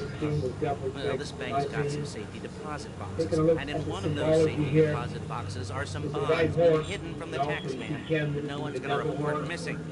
all starting to make sense. Security should be light, well, relatively light. Light if your daydreams are raids on the Union Depository. Quite heavy if your day job is turning over liquor stores and gas stations.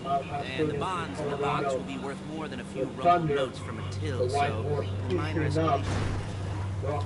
Minor escalation is worth it if you can handle it. Plus, you know, the sea view, nothing like staring at the ocean while you contemplate money and power, incarceration, homicide, you know, all those weighty issues surrounding your first foray into serious armed robbery.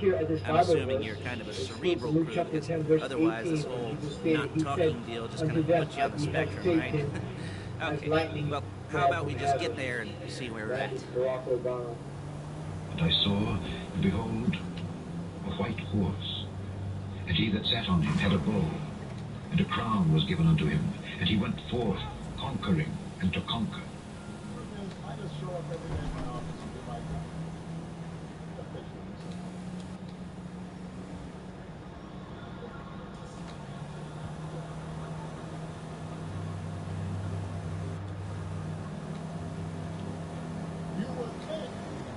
Y'all know in the Bible, Revelation, our Lord and King, Christ Jesus comes riding upon a white horse, and he has a bow, and he has a crown.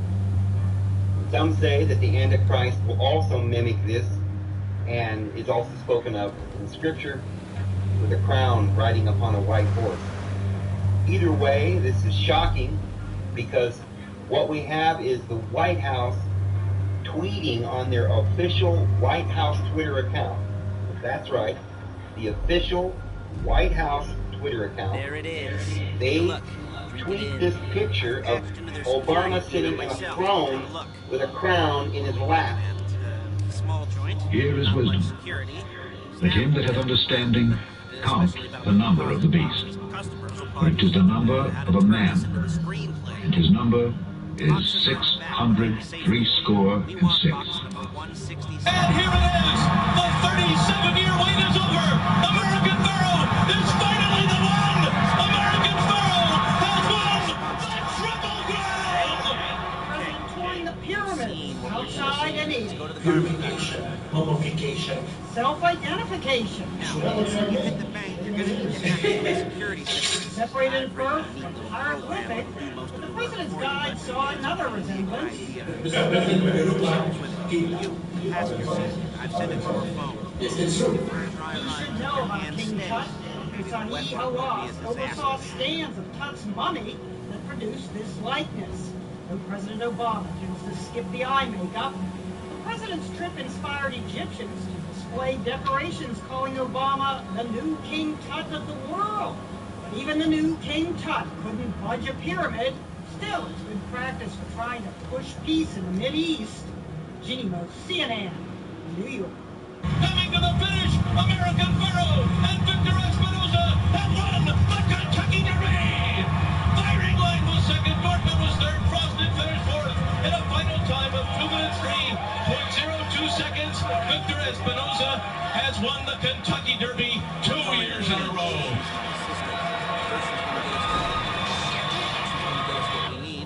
Then she's gonna saw me in half.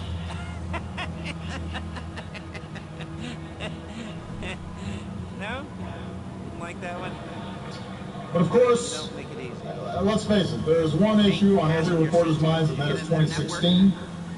It may be the biggest marketing deal in horse racing history. Various reports say the owner of Triple Crown contender American Pharaoh has signed a sponsorship agreement with Monster Beverages, and it could top 7 figures. He did it! American Pharaoh has ended the 37-year drought to a deafening roar from the fans here at Belmont Park.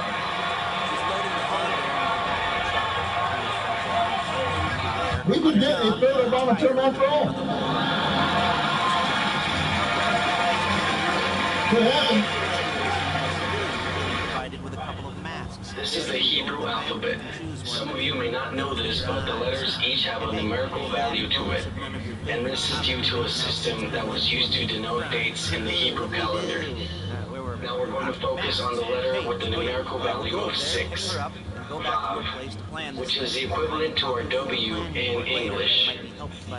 With this bit of information, we can conclude that VAV, or 666, is also WWW. Here's another thing. Here's Monster Energy Drink, which clearly has the VAV, and their slogan is Unleash the Beast. 666, the Beast of Revelation. Now, what does this have to do with Obama? Back in 2012, Obama visited Ground Zero and signed one of the construction beams from this soon-to-be Freedom Tower. Now, knowing the facts that I just explained earlier regarding the Hebrew letter Vav, I was blown away when I saw the message that Obama wrote. Now, he could have written a million different things, inspirational quotes, or any sentimental message that could have read, in memory of, or to those who have fallen, or even for freedom or America. But instead, he wrote this: we remember, we rebuild, we come back stronger. Wow. Vav. WWW. 666. Come on, back to your place. And notice how he made it so that we see the we's seem to be further apart from the rest of the message, so that, you know, the W's can stand out. I think so. I really don't think this is a coincidence. I think it was clearly intentional. He knew exactly what he was doing when he was writing. I'll take your word for it. Let me just say something to all my conspiracy-oriented friends on the right who think I'm planning to unleash some secret agenda. Make us all look real suspicious. Nice little conspiracy to commit robbery charge waiting to happen. What, they're gonna charge us? These are the words from our Lord and Savior Jesus Christ to my dearest daughter, Gwendolyn. The Super Bowl is one of the largest Luciferian gatherings upon the entire planet. It is the day that all Luciferians dress in their worship attire and pay respect to the King of Hell. You may not see this depicted upon your television screens, but I can assure you that it does happen behind closed doors, and that after the halftime show is over, satanic rituals are being performed all across the globe. There is much paganism integrated within the ceremony, as well as symbolism to deceive the masses. Hidden messages are sent out to those who worship Satan, and directions are even given concerning the upcoming day's agenda. It is not necessary for my children to understand all of the ways of the children of darkness, but it is more important for them to know my ways. For my ways are higher than the ways of the enemy, and my children need to be studying my word in order to overcome the evil plans of the enemy. With regards to the white horse that was shown at the Democratic Convention, this horse was used as a means to mock the Creator, who will come again on his white horse and release the judgments upon the earth. There is little that the enemy or his minions can do to block my upcoming judgments either. They will run for cover in the hills, and the mountains will crumble on top of them. Remember, my dearest daughter, everything that I have established, the enemy tries to twist it into his own agenda in order to mock the one true king. He is the king of nothing. He has his destiny in the pits of hell, where he will sit in a blazing inferno for 1,000 years. He has no true kingdom except the one that I have set up for him to be imprisoned in. Do not allow him to fool anyone for a single second, my dearest child. He does have an end, and his end is now in sight for all of my Holy Spirit-filled children to see. With regards to the DNA of King Tut, my child, the enemy has been devising a plan for several thousand years of returning to the planet at the end of time. The return of the image of King Tut in the media was the trigger to those on other planets that the reign of the fallen ones is near. Once they saw an image of King Tut, then they knew that it was almost time for them to return. He is the king of the reptilians, and he is also the one whose DNA was stolen from the original mummy of King Tut many years ago. Thank you for receiving my words, my precious daughter, your Lord and Savior, Jesus Christ. So you think Obama is a clone? Let's get to that. Let's have a look at this. All right. Now, I've established the idea that Akhenaten is the go-to guy for all the secret societies, and I would think the same thing. Now, honestly, if you want to look at the next picture for Akhenaten, when I put this artwork together, I really only put Barack, his Time magazine photo, with Akhenaten, and I split again the faces in half. Now, I'll admit here, I don't know this, and that I did not manipulate, squish, or do anything to make that face fit the other face. They just fit. I cut them the faces out and put them together and they are an exact match. Now we have two faces, of a single family of Egypt and a single family that is the first family. So you're looking at Akhenaten split with Barack Obama, and you're looking at Queen T split with Michelle Obama. This ritual of raising Akhenaten. What is your interpretation of the reason behind it? You know, Obama hasn't proved to be, I mean, he may be the last president, we don't know yet, but he hasn't proved. Barack Obama came into power, I actually created my first artwork of Barack Akhenaten. And to me, this, like you were saying, was just a strange coincidence. It wasn't until I found 5 other faces and one single family that I said, okay, this is too much. Because this just can't happen. I'm sorry. That it's much my is call. not coincidence. Thank you. Thank you. Okay, Barack Obama. Yes, let's get to him. Okay, the very words Barack Obama in the Hebrew language means lightning from heaven. Okay, so I was going to get to this esoteric parts of what Barack's play is and his role in this global ritual, as we're saying. Lightning from heaven is the description of Satan in the Bible. If you were to look at the Bible and it said, and Satan fell like lightning from heaven, and you read that in Aramaic, you would read, and Satan fell like Barack Obama. You can look this up in any Hebrew dictionary. I have it there on my website if you want to check it for yourself. Barack Obama means lightning from heaven, which is the description of Satan in the Bible. There's still kind of a reptilian side of our brain. Reptilian side of our brain. Part of our brain that if somebody looks different or sounds different, that there's a part of us that is... I want to show you. Here is the exact same thing in the head of Akhenaten. I mean, in the head of Barack, who I believe absolutely 100% when the Lord showed me in front of clay, yes, he's a clone. Here's the nose coming down to the mouth. See it? I mean, I have a hard time believing this myself. See it? Right there. In Akhenaten, there's an alien that's in the back of his head that's looking back the other way. He is the Antichrist. The guy that houses this thing, whoever this is the Antichrist. Barack Obama.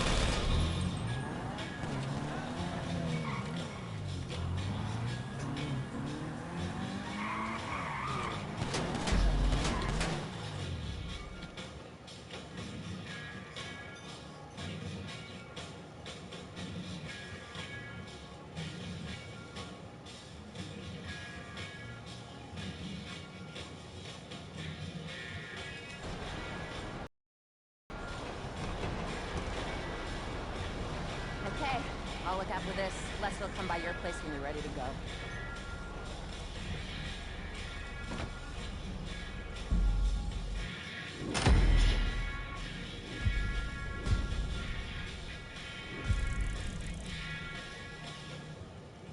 I ain't won't be at the top of your shit.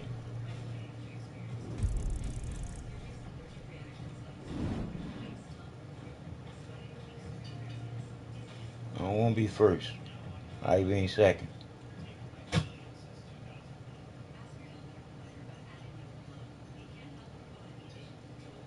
But y'all listening to is some of the conspiracy of what most people think is the truth about our president commanding? Because I'm counting on you. I could try to help. Because I'm counting on you. Of course, I will do anything to help. Okay, good. It all comes down to you now. It all comes down to you now. I'm not running for Barack Obama's third term. I'm not running for Barack Obama's third term.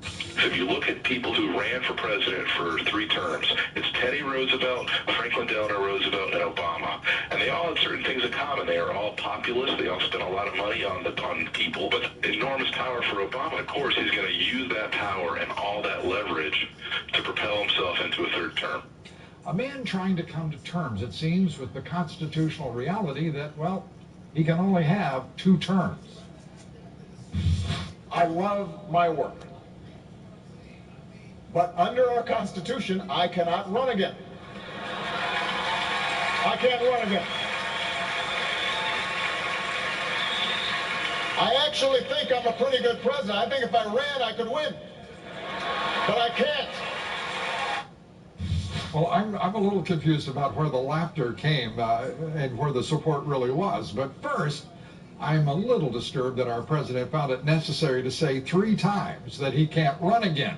But his most frightening statement today, his claim that he could win a 3rd term. Why is it so frightening? Because it's so much closer to the truth than anything else he said today. And for the president to come down and use this argument he's used that basically, look, if you don't change the law, I have a right to break the law, what's he going to do next? Is he going to say, I want a 3rd term, and if Congress and the American people don't change the law, I'm going to declare martial law and just education? Well, we see Barack Hussein Obama maybe getting his 3rd term. Obama would become the first president since Franklin D. Roosevelt to seek a 3rd term, and don't think this power-hungry dictator won't try this, even though this bastard has failed miserably. Since Hillary is damaged goods, maybe the Democrats and these flaming liberals just may try this. He has no intention on trying to stop the debt because that's not his what he came in office to do. He came in office to help destroy America, help destroy the dollar, and he's doing a fine job of doing that. And this idiot wants to get him for a 3rd term. This man may be suicidal. It's up to us, the people, to get Barack Obama out of office because we have no representation in this country. And any idiot who's advocating a 3rd term for Barack Obama needs to be locked up and institutionalized. We could get a 3rd Obama term after all.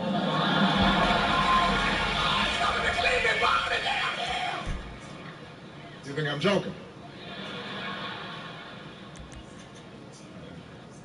What has God shown you that will happen in the future? He showed me that if Christians don't start praying more than they ever have, even the churches become the house of prayer, this next election, presidential election is not going to take place, that it's going to be suspended because evil's going to arise and some disasters are going to happen and some things are going to be put in place, and the president's not going to be removed. He's going to stay in, and these things are going to happen, and they're going to be very bad if we don't get a hold of God. I, Barack Hussein Obama, do solemnly swear. I, Barack Hussein Obama, do solemnly swear that I will faithfully execute. That I will faithfully execute. The office of President of the United States. The office of President of the United States. And will. The President of the United States. The President of the United States. And will. Also, education was nationalized. Very quickly. Oh, you got me with them $40,000 there. We are no longer a Christian nation. We are no longer a Christian nation. We do not consider ourselves a Christian nation. Park Lakes Elementary on April 8th, this 5th grader pulled out Joseph material for free reading time. Then she said, Giovanni, what book is that? That's what he says the teacher asked him twice to put the Bible on her desk, and he refused. The student says it's unfair. He was talking about religion in class, while other students were talking about sex and drugs, and he was the one sent to the principal's office. A Kansas 7th grader banned from handing out event flyers at school because her flyers contained some Bible verses. Meanwhile, the school is fine with posters about dead rappers and drugs, but not a flyer that includes a Bible verse. But surely, this is not a fascist takeover of our educational system, is it? If that were the case, America would have to be living under a de facto fascist dictatorship. Unfortunately, that is exactly what we are living under. Obama has altogether dispensed with the rule of law, proclaiming often that if Congress won't act, I will.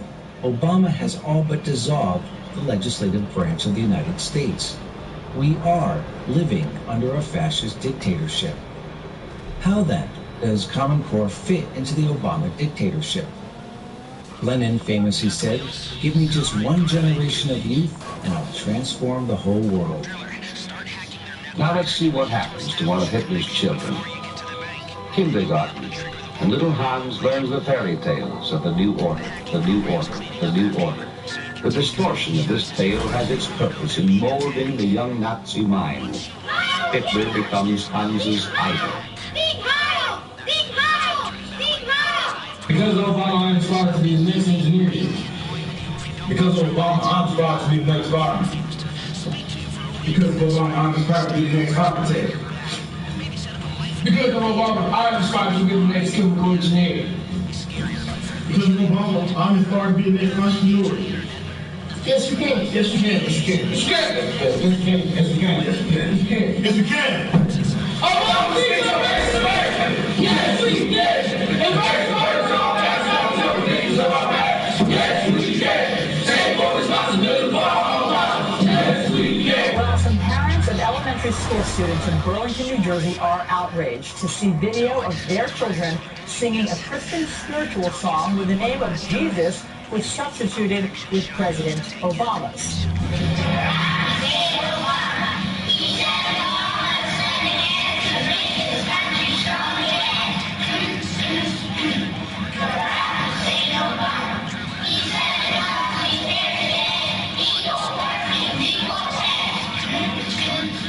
There's definitely a controversy here on both sides. Some parents are saying that it was absolutely inappropriate to substitute the words of that spiritual song with Barack Hussein Obama. I felt that it was reminiscent of 1930s Germany and the indoctrination of children to worship your leader. That all stopped overnight. I walked into my classroom March 13, 1938. The crucifix was gone, and there was Hitler's picture with the Nazi flag on each side. And our teacher said, today we don't pray anymore. We sing Deutschland, Deutschland über alles, the national anthem. And she said, we don't have religious education anymore either. Hans is now ready for a higher education, as decreed by the Führer.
good thinking when living under de facto fascist dictatorship?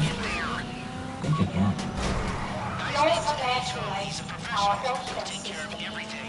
We had, before Hitler, an excellent healthcare system.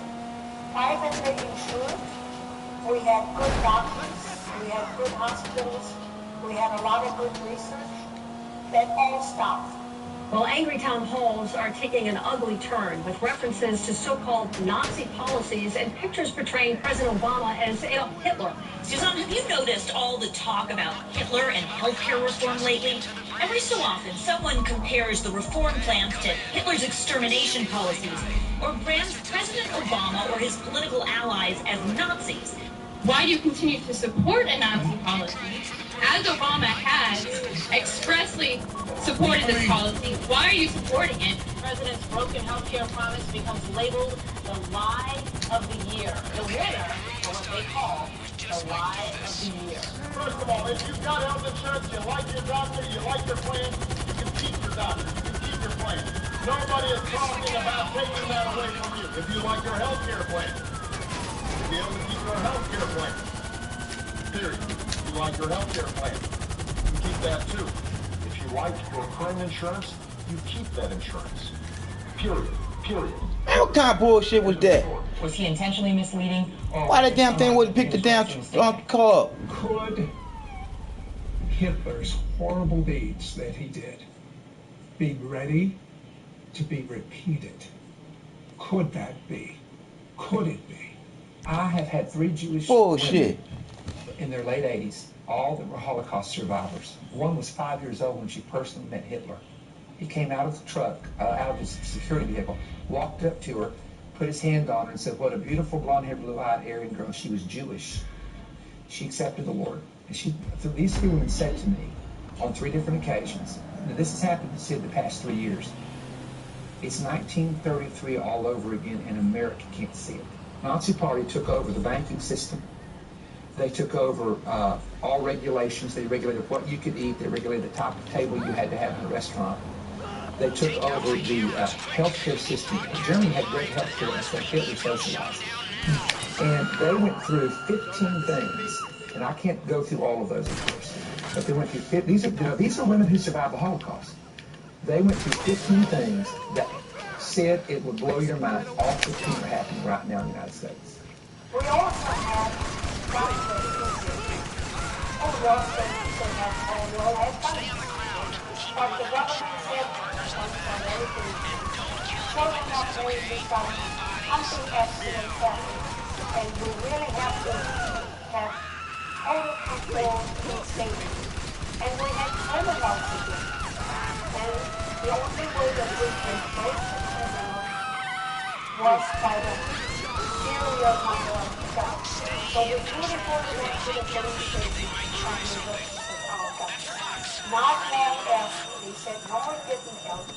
The only way that we don't have accidents and crime, you bring the guns to the police station and then we don't have any crimes anymore and any accidents. And if we don't do that, capital punishment. Titled UN Gun Grab Follows State Department Plan. This is going to get scary. The UN arms trade treaty that has been identified by observers as a flagrant threat to the Second Amendment, in which Barack Obama is determined to sign, has its roots in a 1961, did you hear that? 1961 State Department memorandum, which explains how the United Nations will oversee complete disarmament of all the people under the ruse of preventing war. Are you hearing me? That's what they're talking about. They're going to take your guns under the ruse of preventing war. This is a president playing God. This is what the UN and Bilderberg and all this is about, is the new royalty saying they have diplomatic immunity, they are above the law. No, you are not above the law. Look what's going on while no one's paying attention. And years ago we spoke about the gun control hidden in Obamacare. Guess what? Quietly, while no one's paying attention, Obama has signed executive orders for 2 new gun control laws. The president saying he's above the law, saying he can open the borders if he wants, he can change laws, he can sign executive orders to restrict power plants or sign executive orders to go after guns. This is tyranny. When the people fear the government, that's tyranny. But when the government fears the people, that's you, the Tea Party. That's liberty. Keep your guns.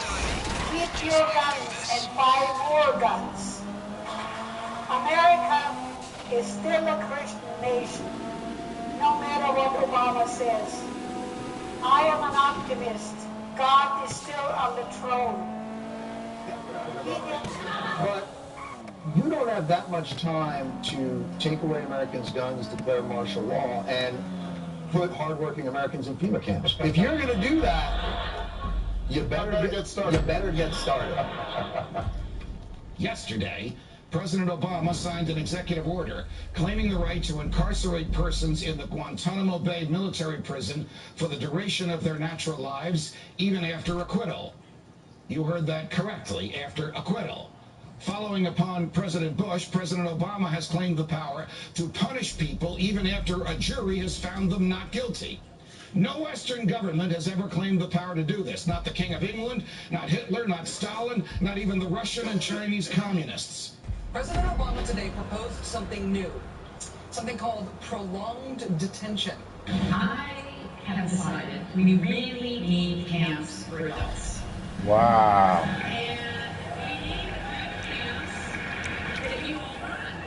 Really? Indefinite detention. And it is stunning, particularly to hear President Obama claim the power to keep people in prison indefinitely with no charges against them, no conviction, no sentence, just imprisonment. It's particularly stunning to hear him make that claim in the middle of a speech. People generally forget the mistakes of the past. Citizens who are caught up in Hitler's Nazi Germany hardly noticed the gradual development of extremism, mainly due to high emotions and dazzling propaganda. But history often repeats itself. FEMA plastic coffins, detention centres, armed checkpoints and armed military vehicles for civil purposes are well-documented facts. The United States military claims stores of guillotines located in Fort Lewis military facility. The latest revelation of Obamacare sanctions death by guillotine, code ICD 9E978. However, Obama is only following... Obamacare is full of endless surprises. Yeah, you want to go Google Obamacare ICD-9. Yeah, that's one of the many hidden treasures within Obamacare.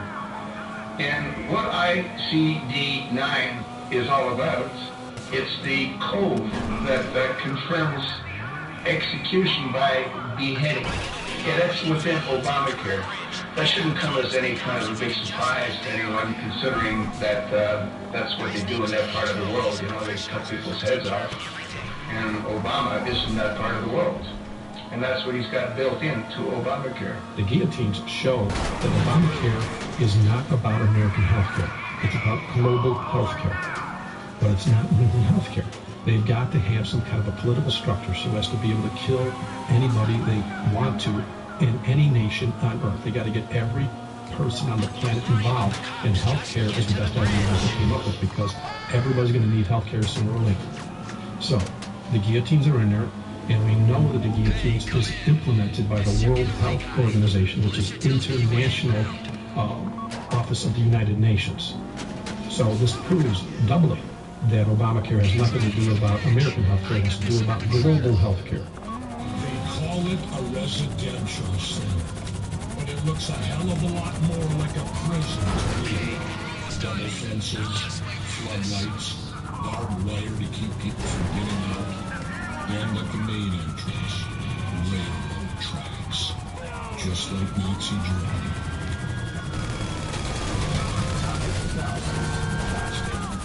So each one of those is a separate office.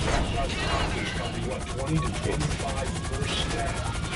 How many stacks? Literally hundreds of them. And you can fit 4 dead bodies per plastic coffin. It's basically a giant body bag. Tens of thousands of coffins. Officially, they're plastic grave liners. The bodies would pile up, the military would pile in, and the concentration camp gates would open. So you're telling me there isn't one FEMA camp of these in the United States right now? There are. Why is it in that bill? What is exactly in the bill? It talks about building FEMA camps, doesn't it? In that particular bill that we're talking about? If anyone comes to me, I'll mention you as a reliable pair of hands. Hey! 6 FEMA camps to be built within the United States. How can a bill state that there'll be 6 FEMA camps built in the United States, and then I'm being told there are none?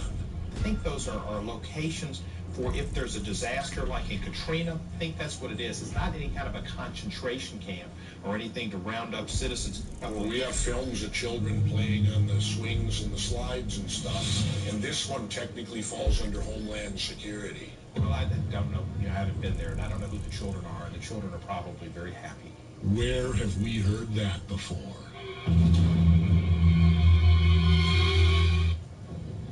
It's the answer spoken by young and old, rich and poor, rich and poor. Do you hear that? Rich and poor. See, they don't have no middle class. Don't have no middle class.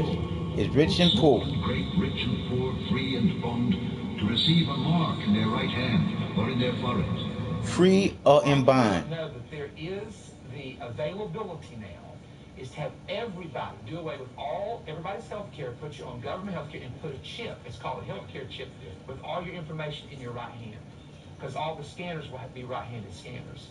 And so people need to wake up. See, we're sleeping. We're sleeping. And I don't know that America has to go that way. You don't have to worry about it. 2009 in the month of May, and the gentleman said, I've got to tell you this, Kerry, this just happened to me. This freaked me out. I just flew on a plane with a man who is on the board of the American Medical Association. Do you know what he told me? He said, we got in a conversation. I mean, it's not a Christian.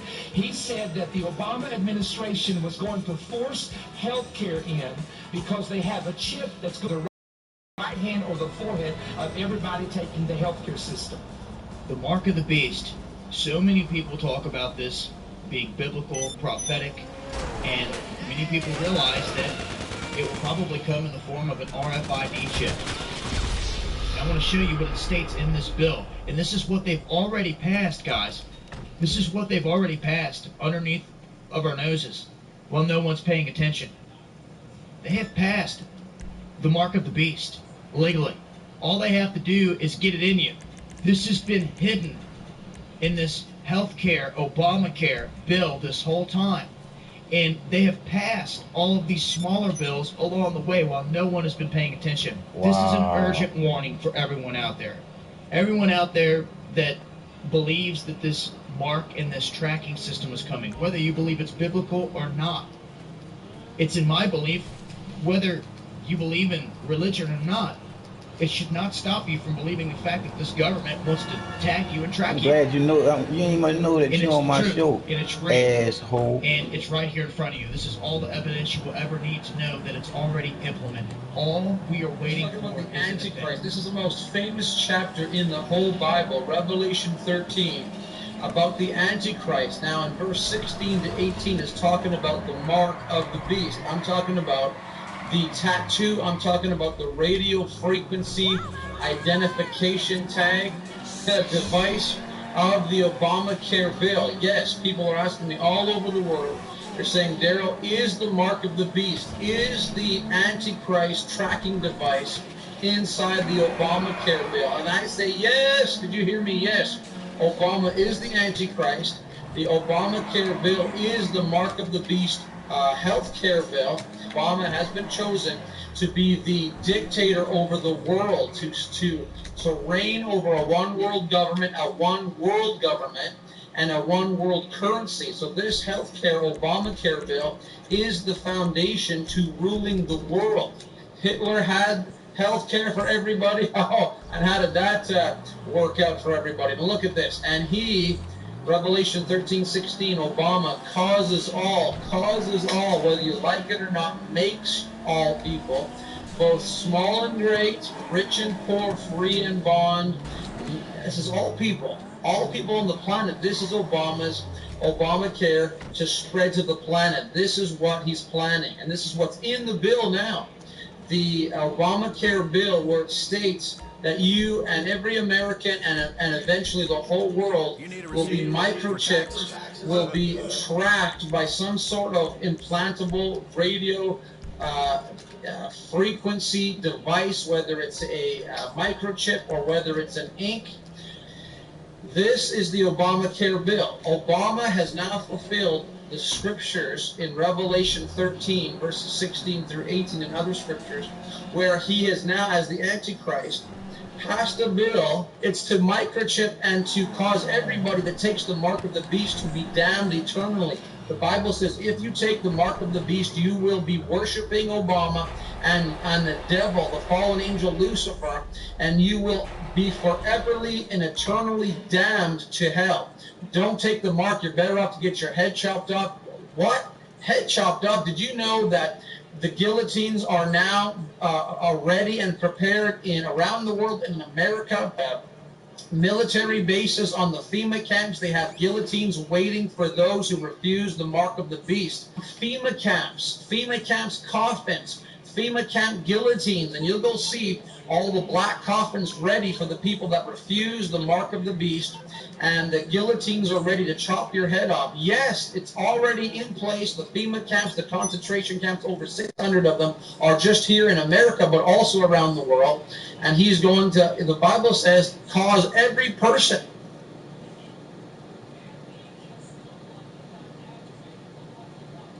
What's that?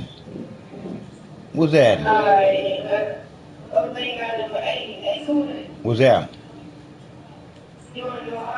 Let's roll with it. Raheem.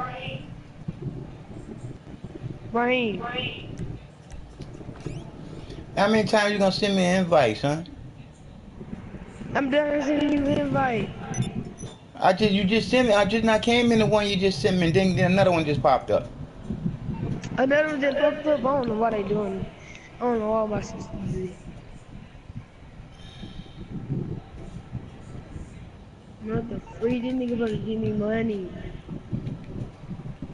Force speed. For speed.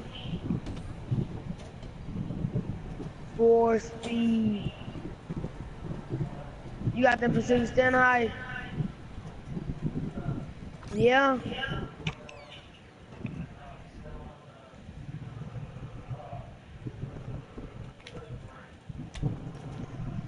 Oh, alright. We about to do somebody setup, then we'll do my set. We gotta redo my setup, then go do the highs back and forth.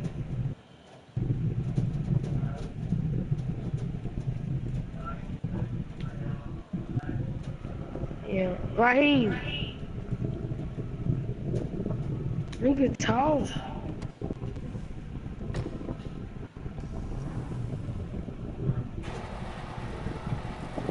Huh?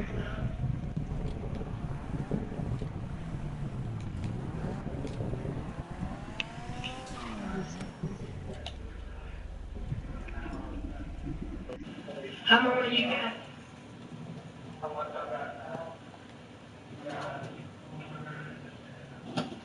God. Oh, you went on a shopping spree. You went on a shopping spree, huh? And I'm dead. Wait, who shot me? Oh, you must have bought the yacht. That's it. That'll do it. That'll do it. They need to be a CEO instead of a yacht. The CEO better. Well, how you can buy to be a CEO? Huh? Man, yeah. We gonna do my high setup, then we gonna do Raheem, then we gonna do the glitch. I ain't doing no glitch. Oh, you don't wanna do glitch? Oh, y'all can go do all glitches. I ain't doing no glitches. Alright. Nigga, what? Money, nigga, you know what I'm saying? Well, I was gonna make it myself, but then Man, who's doing a glitch with me? Pacific Standard glitch. I'm not trying to mess up my PS4.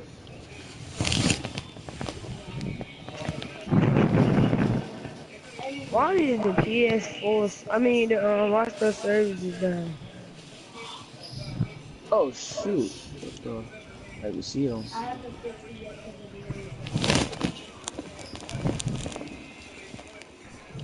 That's dead.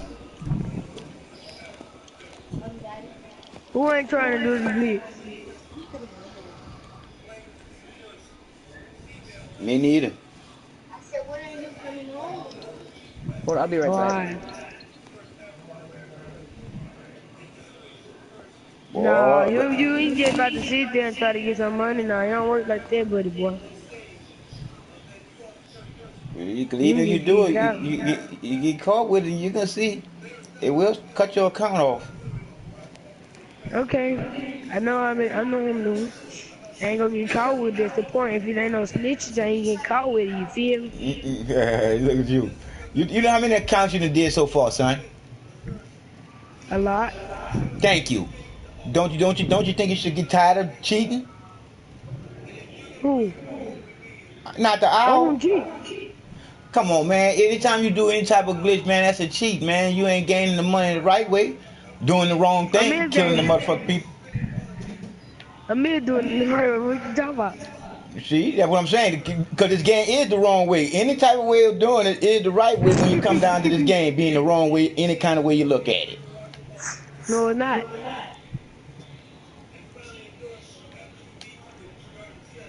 Nothing wrong with this game, boy. Wrong too. Man, this game here is the worst game possibly made, man, for you kids. But why you got it for? I already told you why I'm on here. I'm on here to live there and tell you kids y'all need not be on here. Nah. Cause you tell me, I got something for you. I can answer this question for me. What do you get out of this game that's gonna help you be a better person in life? Everything. I'm just playing with you. Nigga. I know you just playing. I know that. Let me finish my 2K game. Man, now D8, man, I need that money now, nigga. Boy, what the fuck you talking to like that, nigga? You, man, come on, let's go ahead and do the ice. Wait. Oh my God, dude.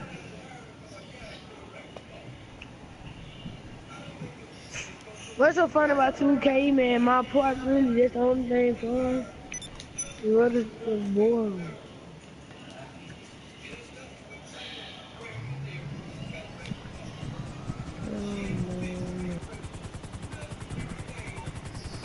You don't wanna know.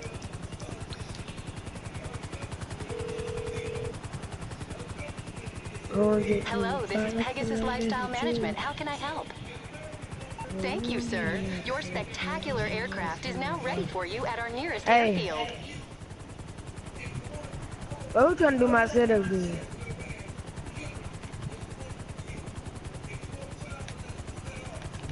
We ain't gotta do the glitch. Who just got a yacht right next to mine, same color and everything. Man, I'm trying to do the glitch, man. I'm trying to do the glitch. Yeah, you trying to cheat.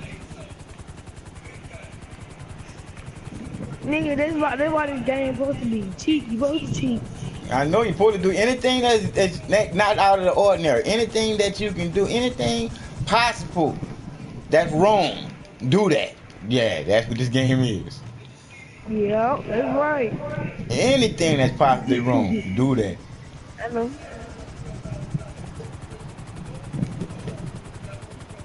Man, if you needed some money like I need some money, you'll do the same thing. But you, like I said again, you done had millions and millions of dollars in all the glitches that you done did. You get bored and have to do it all over again. I like you playing this game. No, I ain't gonna get bored with it. So I like you. Man, y'all just join my shit up.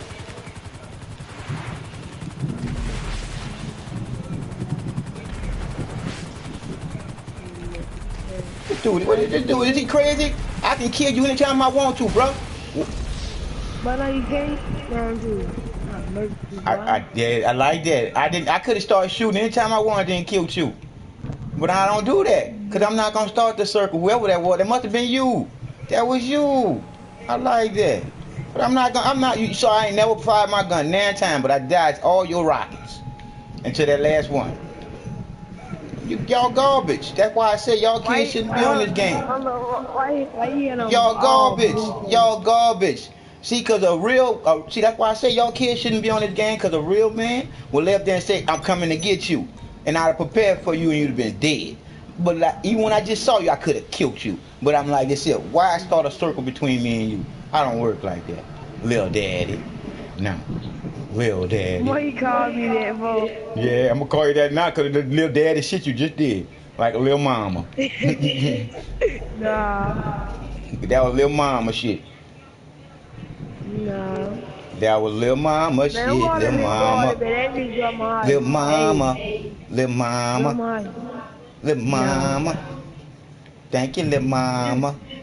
You stop calling me that. I'ma call you Lil Mama from now on, dog. What you did was that was straight up whole shit. Period. Call you little faggot. Like, it ain't gonna bother me, none. You the one that eggs. Like it ain't going to bother me either. It don't bother me none. Not like I don't get tired. It don't bother me. Yeah, cause you don't have no. You're a kid. You don't have no life. Hey, listen. You're a kid. Don't have no life. I'm vibing on the beat. Honestly, I'm just trying to. I just ride it. Trying to focus on anything. She telling lies to me.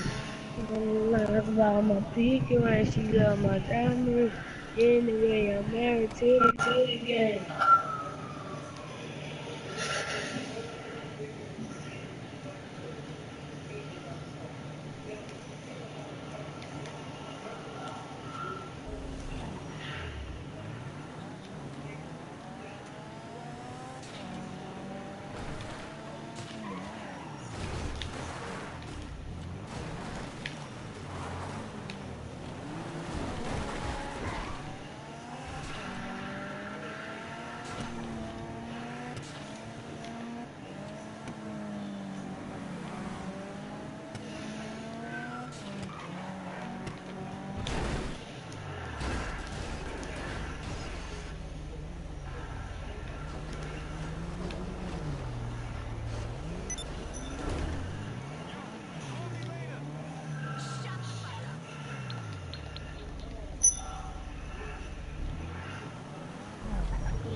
Chain.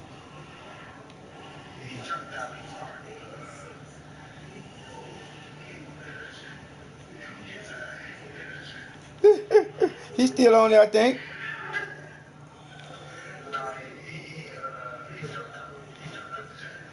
Oh, he gonna blow me up after I dodged 3 of his missiles, telling him that I can kill him at any time, and he finally got me, and I never did shoot at him, but he was talking shit, and he gonna stop just like that, and I never did shoot him back. I just told him that he can't make me come after him. He can't. But I will talk to him and get his mind right.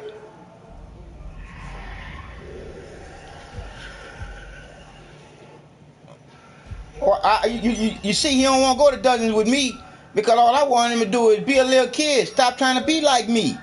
I'm an adult, man. I'm 47 years old.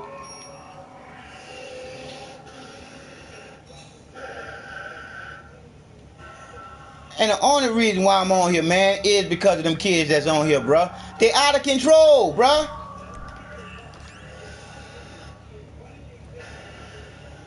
And I ain't trying to say they need to be in control. They need to be in control by their moms and their dads.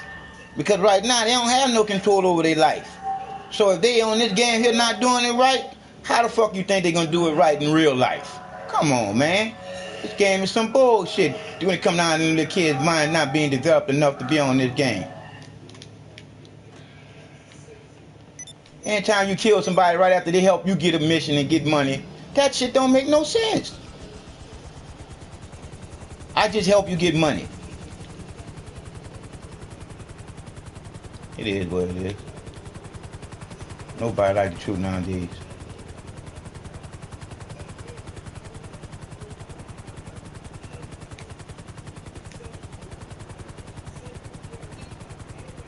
That's why I like having y'all on the show. The truth is the truth. Period. Fuck all the bullshit. Hello, you're through to Pegasus Lifestyle Management. How Hello? can I help? This is him. I'm calling to confirm an appointment you have with the dentist tomorrow at 1:30 at the Legacy Lions Clinic. 1:30 Legacy Lions Clinic. I'm sorry? 1:30 at Legacy Lions Clinic. Yes, sir. The aircraft is waiting for you at our Oh, nearest okay then. Thank airfield. you. We trust you'll be happy, sir. Bye bye.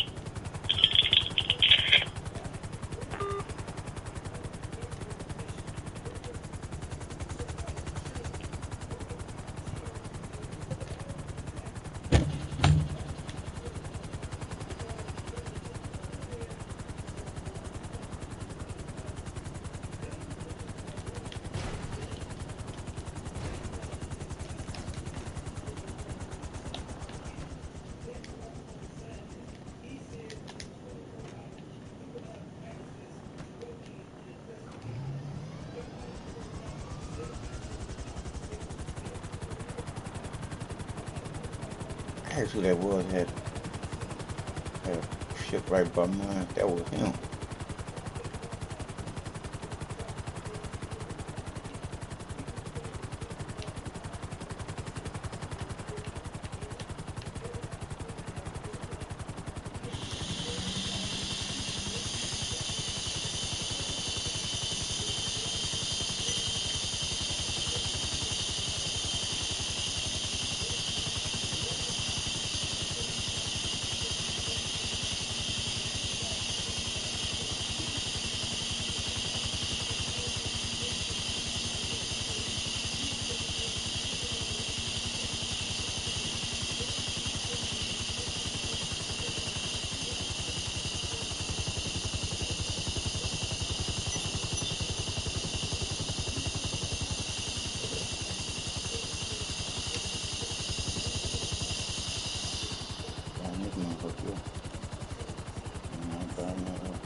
Fucking plane don't have no guns on. There's somebody in there with you.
Hello. What can I do for you? I take it this isn't purely a social call. Of course not. You're in trouble and you need my help. No problem.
Yes, man. That's the rest of Obama. Nothing to see here. Because the motherfucker who control shit know what they want. They know what agenda they want played. So they knew the gay agenda was an agenda because to infiltrate and to put into perspective this new world, you gotta have chaos. You gotta have chaos in the sexual realm. That has to be where all the fucked up shit is, and it is in sexual perversion. That's all. It's all in there. That's all, dude. That's all's in there. That's all. So that's what mixed say. So think about this. When they look back at, yeah, we gave you a black president. Look what the fuck he did. Gave you niggas a black president. Look what he did. Passed same-sex marriage. And everything that was rated to a sexual agenda, he pushing it. He pushing it. Same restroom.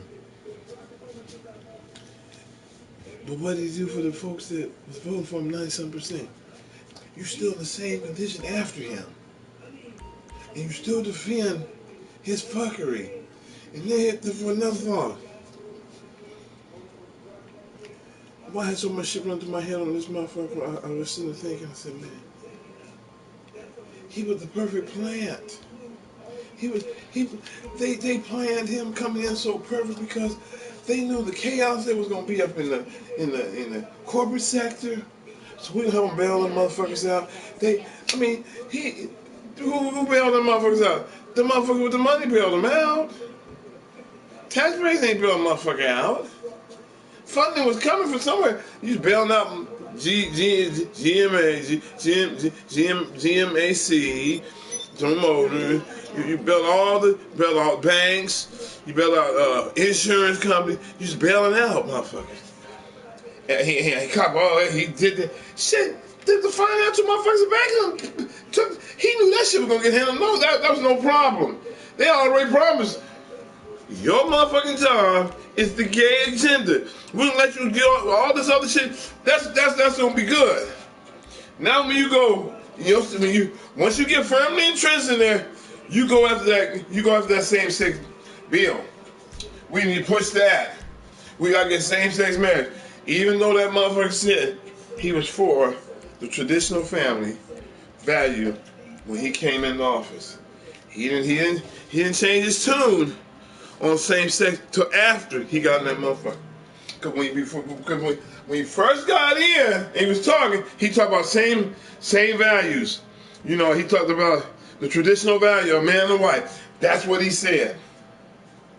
That's what he said. But that motherfucker knew what his assignment was. And he's done it. And now he's fighting more sex. He pushing more sex shit at the end. You know, all this other shit, like the bathrooms. Man, fuck a bathroom.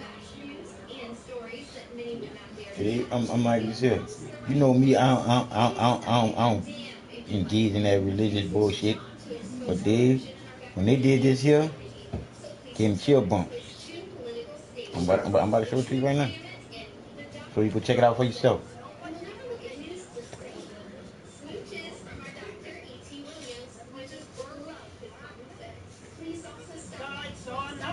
Nico. Scans cuts money that produced this likeness. When President Obama was to skip the eye makeup, the president's trip inspired Egyptians to display decorations calling Obama the new King Tut of the world. But even the new King Tut couldn't budge a pyramid. Still, it's good practice for trying to push peace in the Mideast. Gino, CNN, New York. Now what I want to see. They put that boy's face. 3-6. That's that horse that was never expected to never won twice. Twice. Touring the pyramids, outside and in. Purification, mummification. Self-identification. That looks like me. Look at those ears. They saying that they took his DNA. Hieroglyphic, but the president's guide saw another resemblance.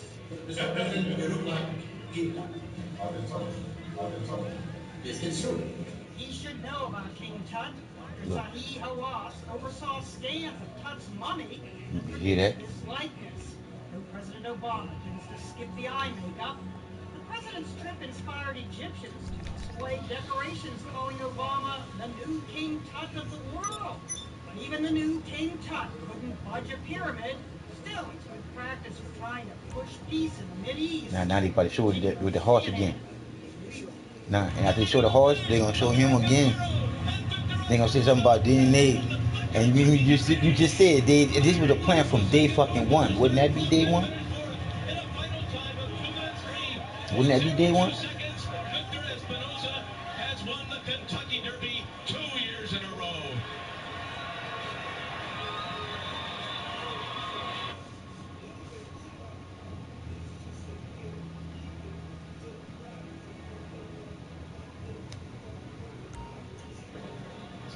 But of course, let's face it, there's one issue on every reporter's minds, and that is 2016. It may be the biggest marketing deal in This is what that boy gonna say, baby. You just said it. Crown contender American Pharoah has signed a sponsorship agreement with Monster Beverages, and it could top 7 figures. He did it! American Pharoah has ended the 37-year drought to a deafening roar from the fans here at Belmont Park.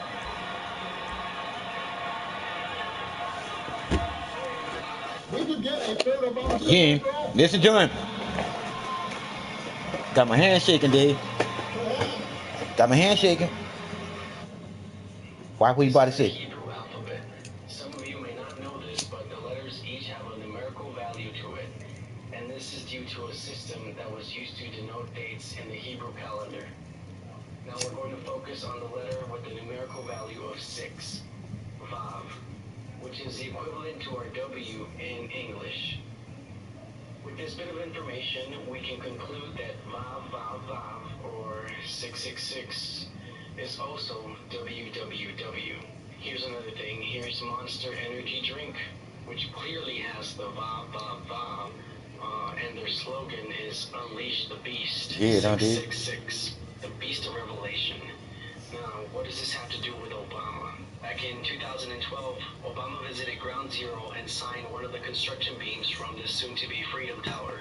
Now, knowing the facts that I just explained earlier regarding the Hebrew letter Vav, I was blown away when I saw the message that Obama wrote. Now, he could have written a million different things, inspirational quotes or any sentimental message that could have read in memory of, or to those who have fallen, or even for freedom or America. But instead, he wrote this: we remember, we rebuild, we come back stronger. Wow. Vav, Vav, Vav. WWW. 666. And notice how he made it so that we see the we's seem to be further apart from the rest of the message, so that, you know, the W's can stand out. I really don't think this is a coincidence. I think it was clearly intentional. He knew exactly what he was doing, what he was writing. Let me just say something to all my conspiracy-oriented friends on the right who think I'm planning to unleash some secret agenda. Absolutely right. These are the words from our Lord and Savior, Jesus Christ, to my dearest daughter, Gwendolyn. The Super Bowl is one of the largest Luciferian gatherings upon the entire planet. It is the day that all Luciferians dress in their worship attire and pay respect to the King of Hell. You may not see this depicted upon your television screens, but I can assure you that it does happen behind closed doors, and that after the halftime show is over, satanic rituals are being performed all across the globe. There is much paganism integrated within the ceremony, as well as symbolism to deceive the masses. I want you to hear when he lived and said, I can't have a third term, but it's against the law. But I can have a third term, and I can win. Coming day's agenda. It is not necessary for my children to understand all of the ways of the children of darkness, but it is more important for them to know my ways. For my ways are higher than the ways of the enemy, and my children need to be studying my word in order to overcome the evil plans of the enemy. With regards to the white horse that was shown at the Democratic Convention, this horse was used as a means to mock the Creator, who will come again on his white horse and release the judgments upon the earth. There is little that the enemy or his minions can do to block my upcoming judgments either. They will run for cover in the hills, and the mountains will crumble on top of them. Remember, my dearest, She's like, right now, I can kill that dude right there in that car. In that white car. But I don't do that. But if that was me, they'll kill me. Why? Look, look. And I tell you I can kill him, I guarantee he end up killing me.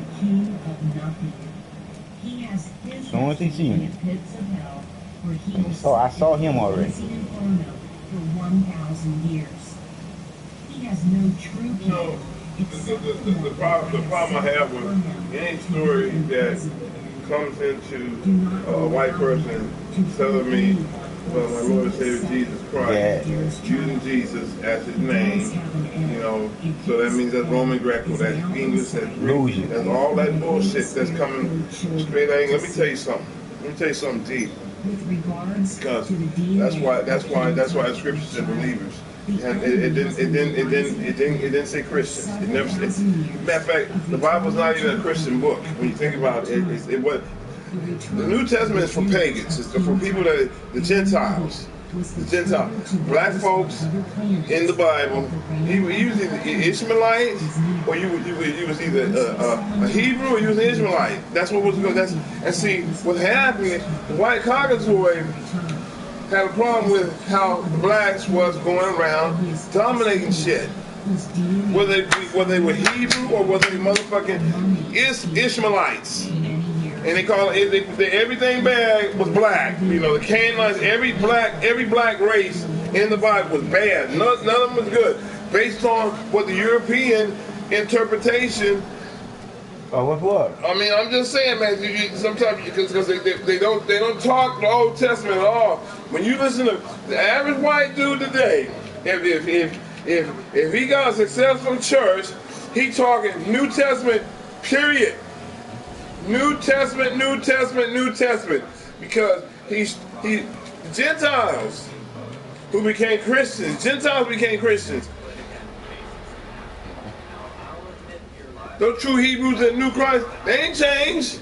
They ain't changed from Hebrews to Christians. They were Hebrews who loved Christ. I cut them straight in half and I put them together. They weren't Hebrews that convert. These Hebrews didn't convert to Christianity. These Hebrews were who they were. Rock his Time magazine photo with Akhenaten. And I split again the faces in half. And I ain't gonna lie, that nigga got that facial structure there. Yeah, but I've been seeing that shit a long time, man. You know that. Yeah, they gonna bring that shit up. Could they be cloned that motherfucker? You know they making motherfuckers. Look at that shit, you know that. They can. They go up.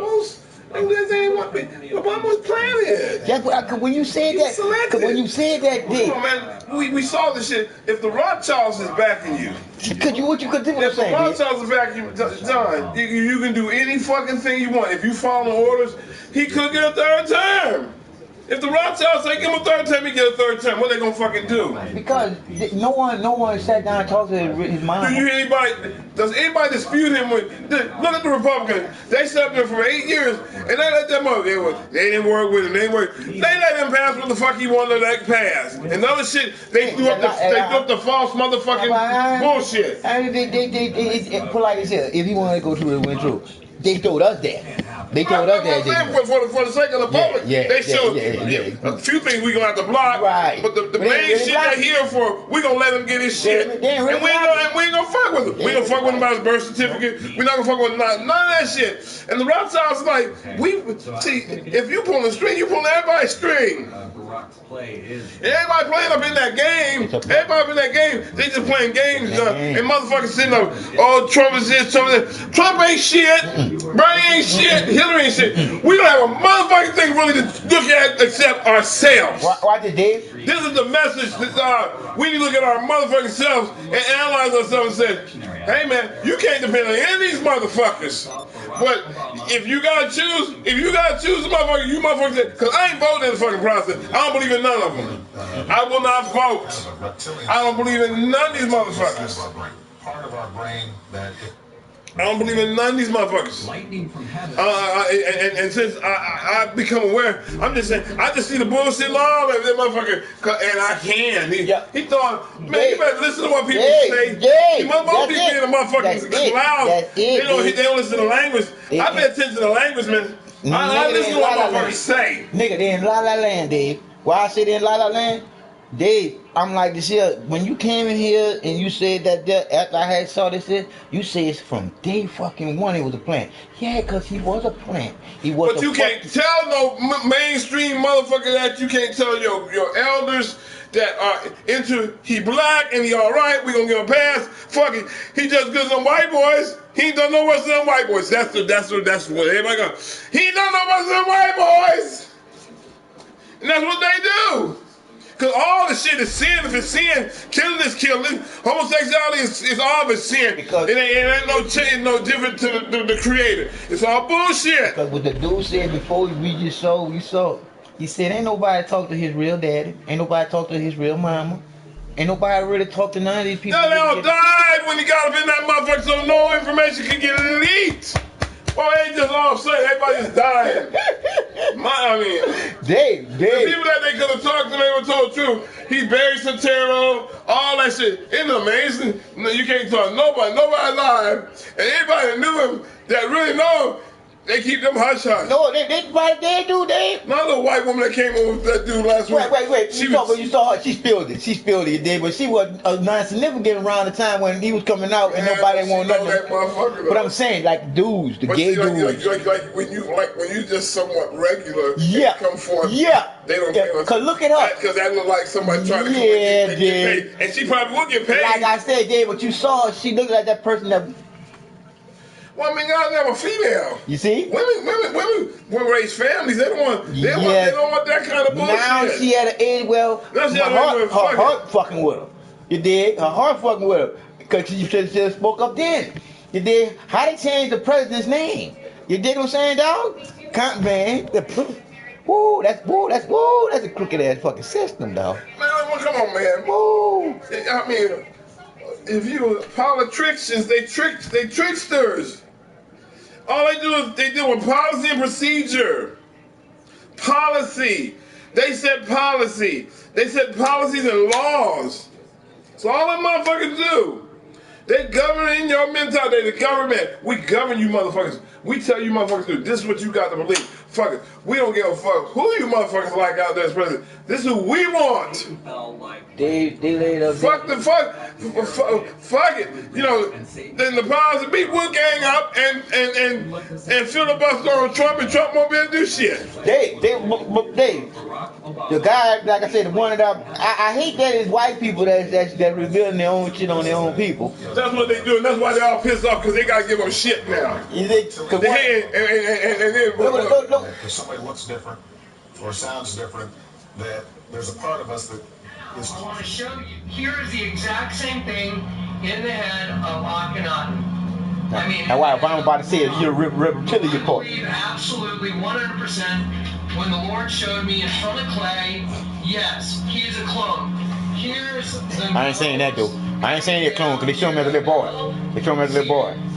I mean, I have a hard time believing this myself. See it? Right there. White mind. You depict a fucking white boy. You just got blacks, he got the black from his dad. But y'all talking about a white boy. They talking about a white boy. If he was a white president, would he be getting this scrutinized? I mean, now come on, let's be real. Bush got scrutinized now. Yeah, but I'm just saying. I'm talking about. If he got white, if he was white, he got worse. Because we'd have been on his ass. Yeah, but they wouldn't be looking at his DNA. No. No, because they wouldn't want to reveal that. No. And see, because he's a Muslim, this is why, see, Christians, fake ass motherfucking Europeans, hated black Christians, hated black Moors, hated black Hebrews. They hated them. And that hate has spilled over all around. They hate Islam. But you see, Islam is able to move throughout Europe much easier than over here because the impact is over there already because it was conquered one time. And see, what these motherfuckers don't, they don't want black folk ruling, man. No. That's the, you know. And you know why? And that's what's going on. You know why do they? Come on. I'm gonna give you my. It comes straight from the heart. You know why? It comes straight from the heart. We wouldn't rule this bitch, man. We'll run it with love, man. We would actually break some shit down. I'm talking about people like us. I'm talking about the real people that know the truth. The decision has actually presented a bit of a dilemma because traditionally presidents there go there. Stick around after they're done, and it's something that I've been brooding about a little bit. Take a look. Michelle Obama in hot water after posting this video earlier today. Obamacare is great, and it's really working. Sign up now.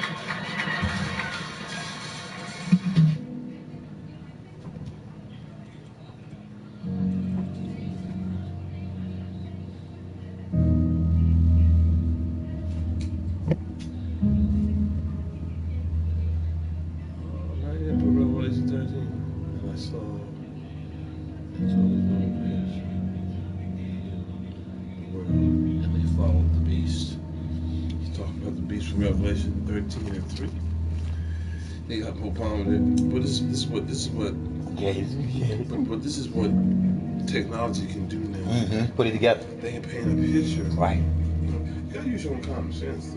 Got to, because you got, like I said, you got to think for yourself. You gotta use your own common sense. You know, he shit pictures like this. Right. So therefore, his spirit could be taken over, maybe. Motherfucker came from one, but he's influenced by Islam, though. Yeah, he definitely influenced by that. He's a man that shit and piss. Oh yeah, he human. That's all I'm saying. That nigga ain't no Antichrist. He's demonically inspired, though. Yeah.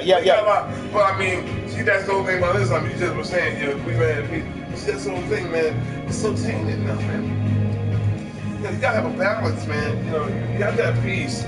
And there's just many white folks that want peace is black. There's some country you can go to, man, and it's peaceful for all folks. Yeah. Netherlands. Yeah, man, all over the world. All them little places up there, man. They said black folk, the women up there are crazy about black men. And brothers, if they can got the money. Because you respect it up in that motherfucker. I mean, it's cool. And you a person that get along and shit. Oh, you be embraced up in that motherfucker. It's peaceful. Those peaceful countries, those countries that back, those were known as places where you didn't, and they know for that. Nobody's gonna try to go in there and filibuster those kind of places. That's where the Geneva Convention and all the different rules of engagement in war was assigned in those peaceful places. So you're in Switzerland, you're peaceful motherfucker. Sweden, Switzerland, Netherlands up there, man, Holland, motherfuckers are friendly white folks. Niggas live up in there, yeah. You ain't gonna find a lot of niggas, but some niggas live up in there. It's peaceful. And there's a bunch of white folk, ain't no fighting. Most places in the world where there's blacks, there's some fighting going on. You think about that shit. Most places where there's blacks, I don't give a damn if it's whatever, whether you're Latin, Haitian, French, if it's a black community, there's gonna be some action going on up in there, bro. Give me just, if you could tell me one peaceful black community in the world. I mean, give me one. Even when my boy went to Dimona, man, and settled in there, man, the fake ass white Jews. what them people that went from Chicago went through to take back their heritage that they believe was theirs in a place where it was settled and once went from operated black by to black white. people. Went And from black black men to went white. back into the Mona, a place They where were treated at one like time dog black shit. Hebrews were there. Oh, man, that was racism big time. Cause they didn't want them back. They didn't want the real didn't want them back. They, do you know how that feel for somebody? And these are peaceful. These are peaceful. They have to be peaceful.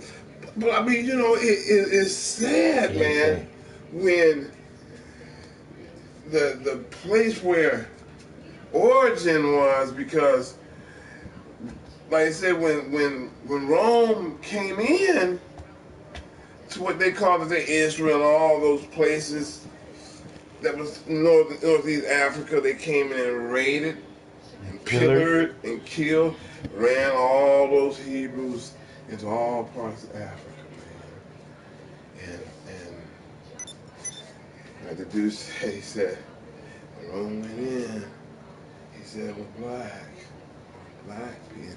people, he said that when they came out, it was all white.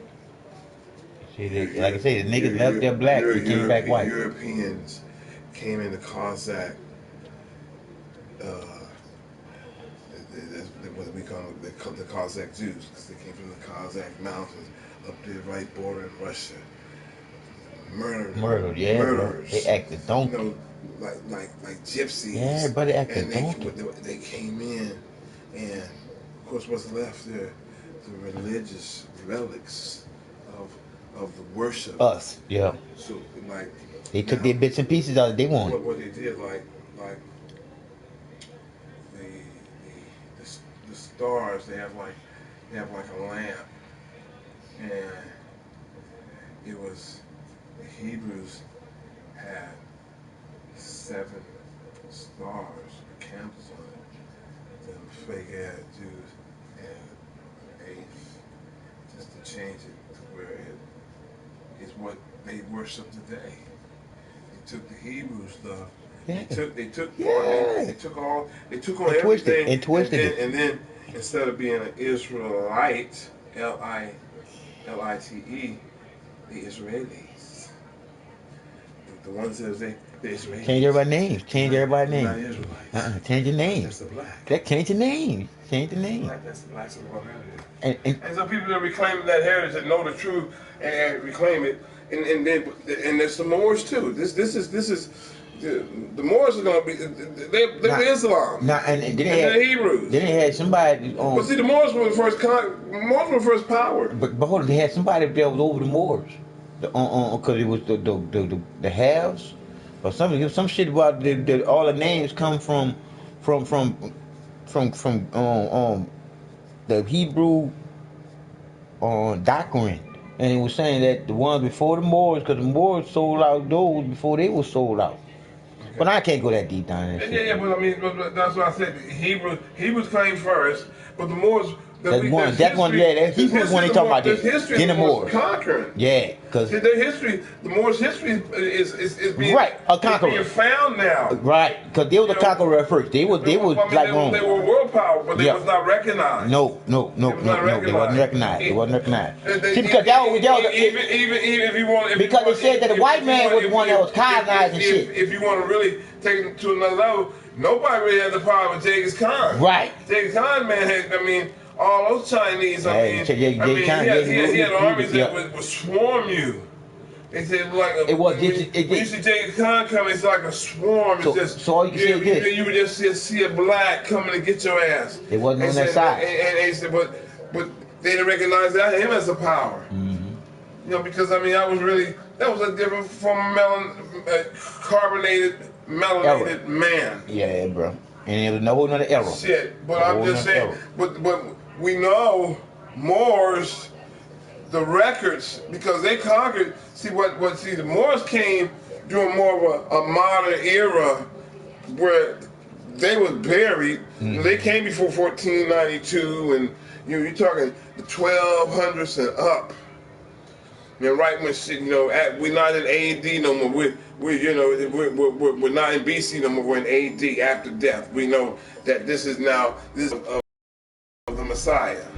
So this is the kind. But see, that's not even really real time. You see, Europe changed times, changed days. In the real Hebrew, if you look at the Hebrew, if you study Hebrew calendar and look at the way they did things, I mean, like birth always came.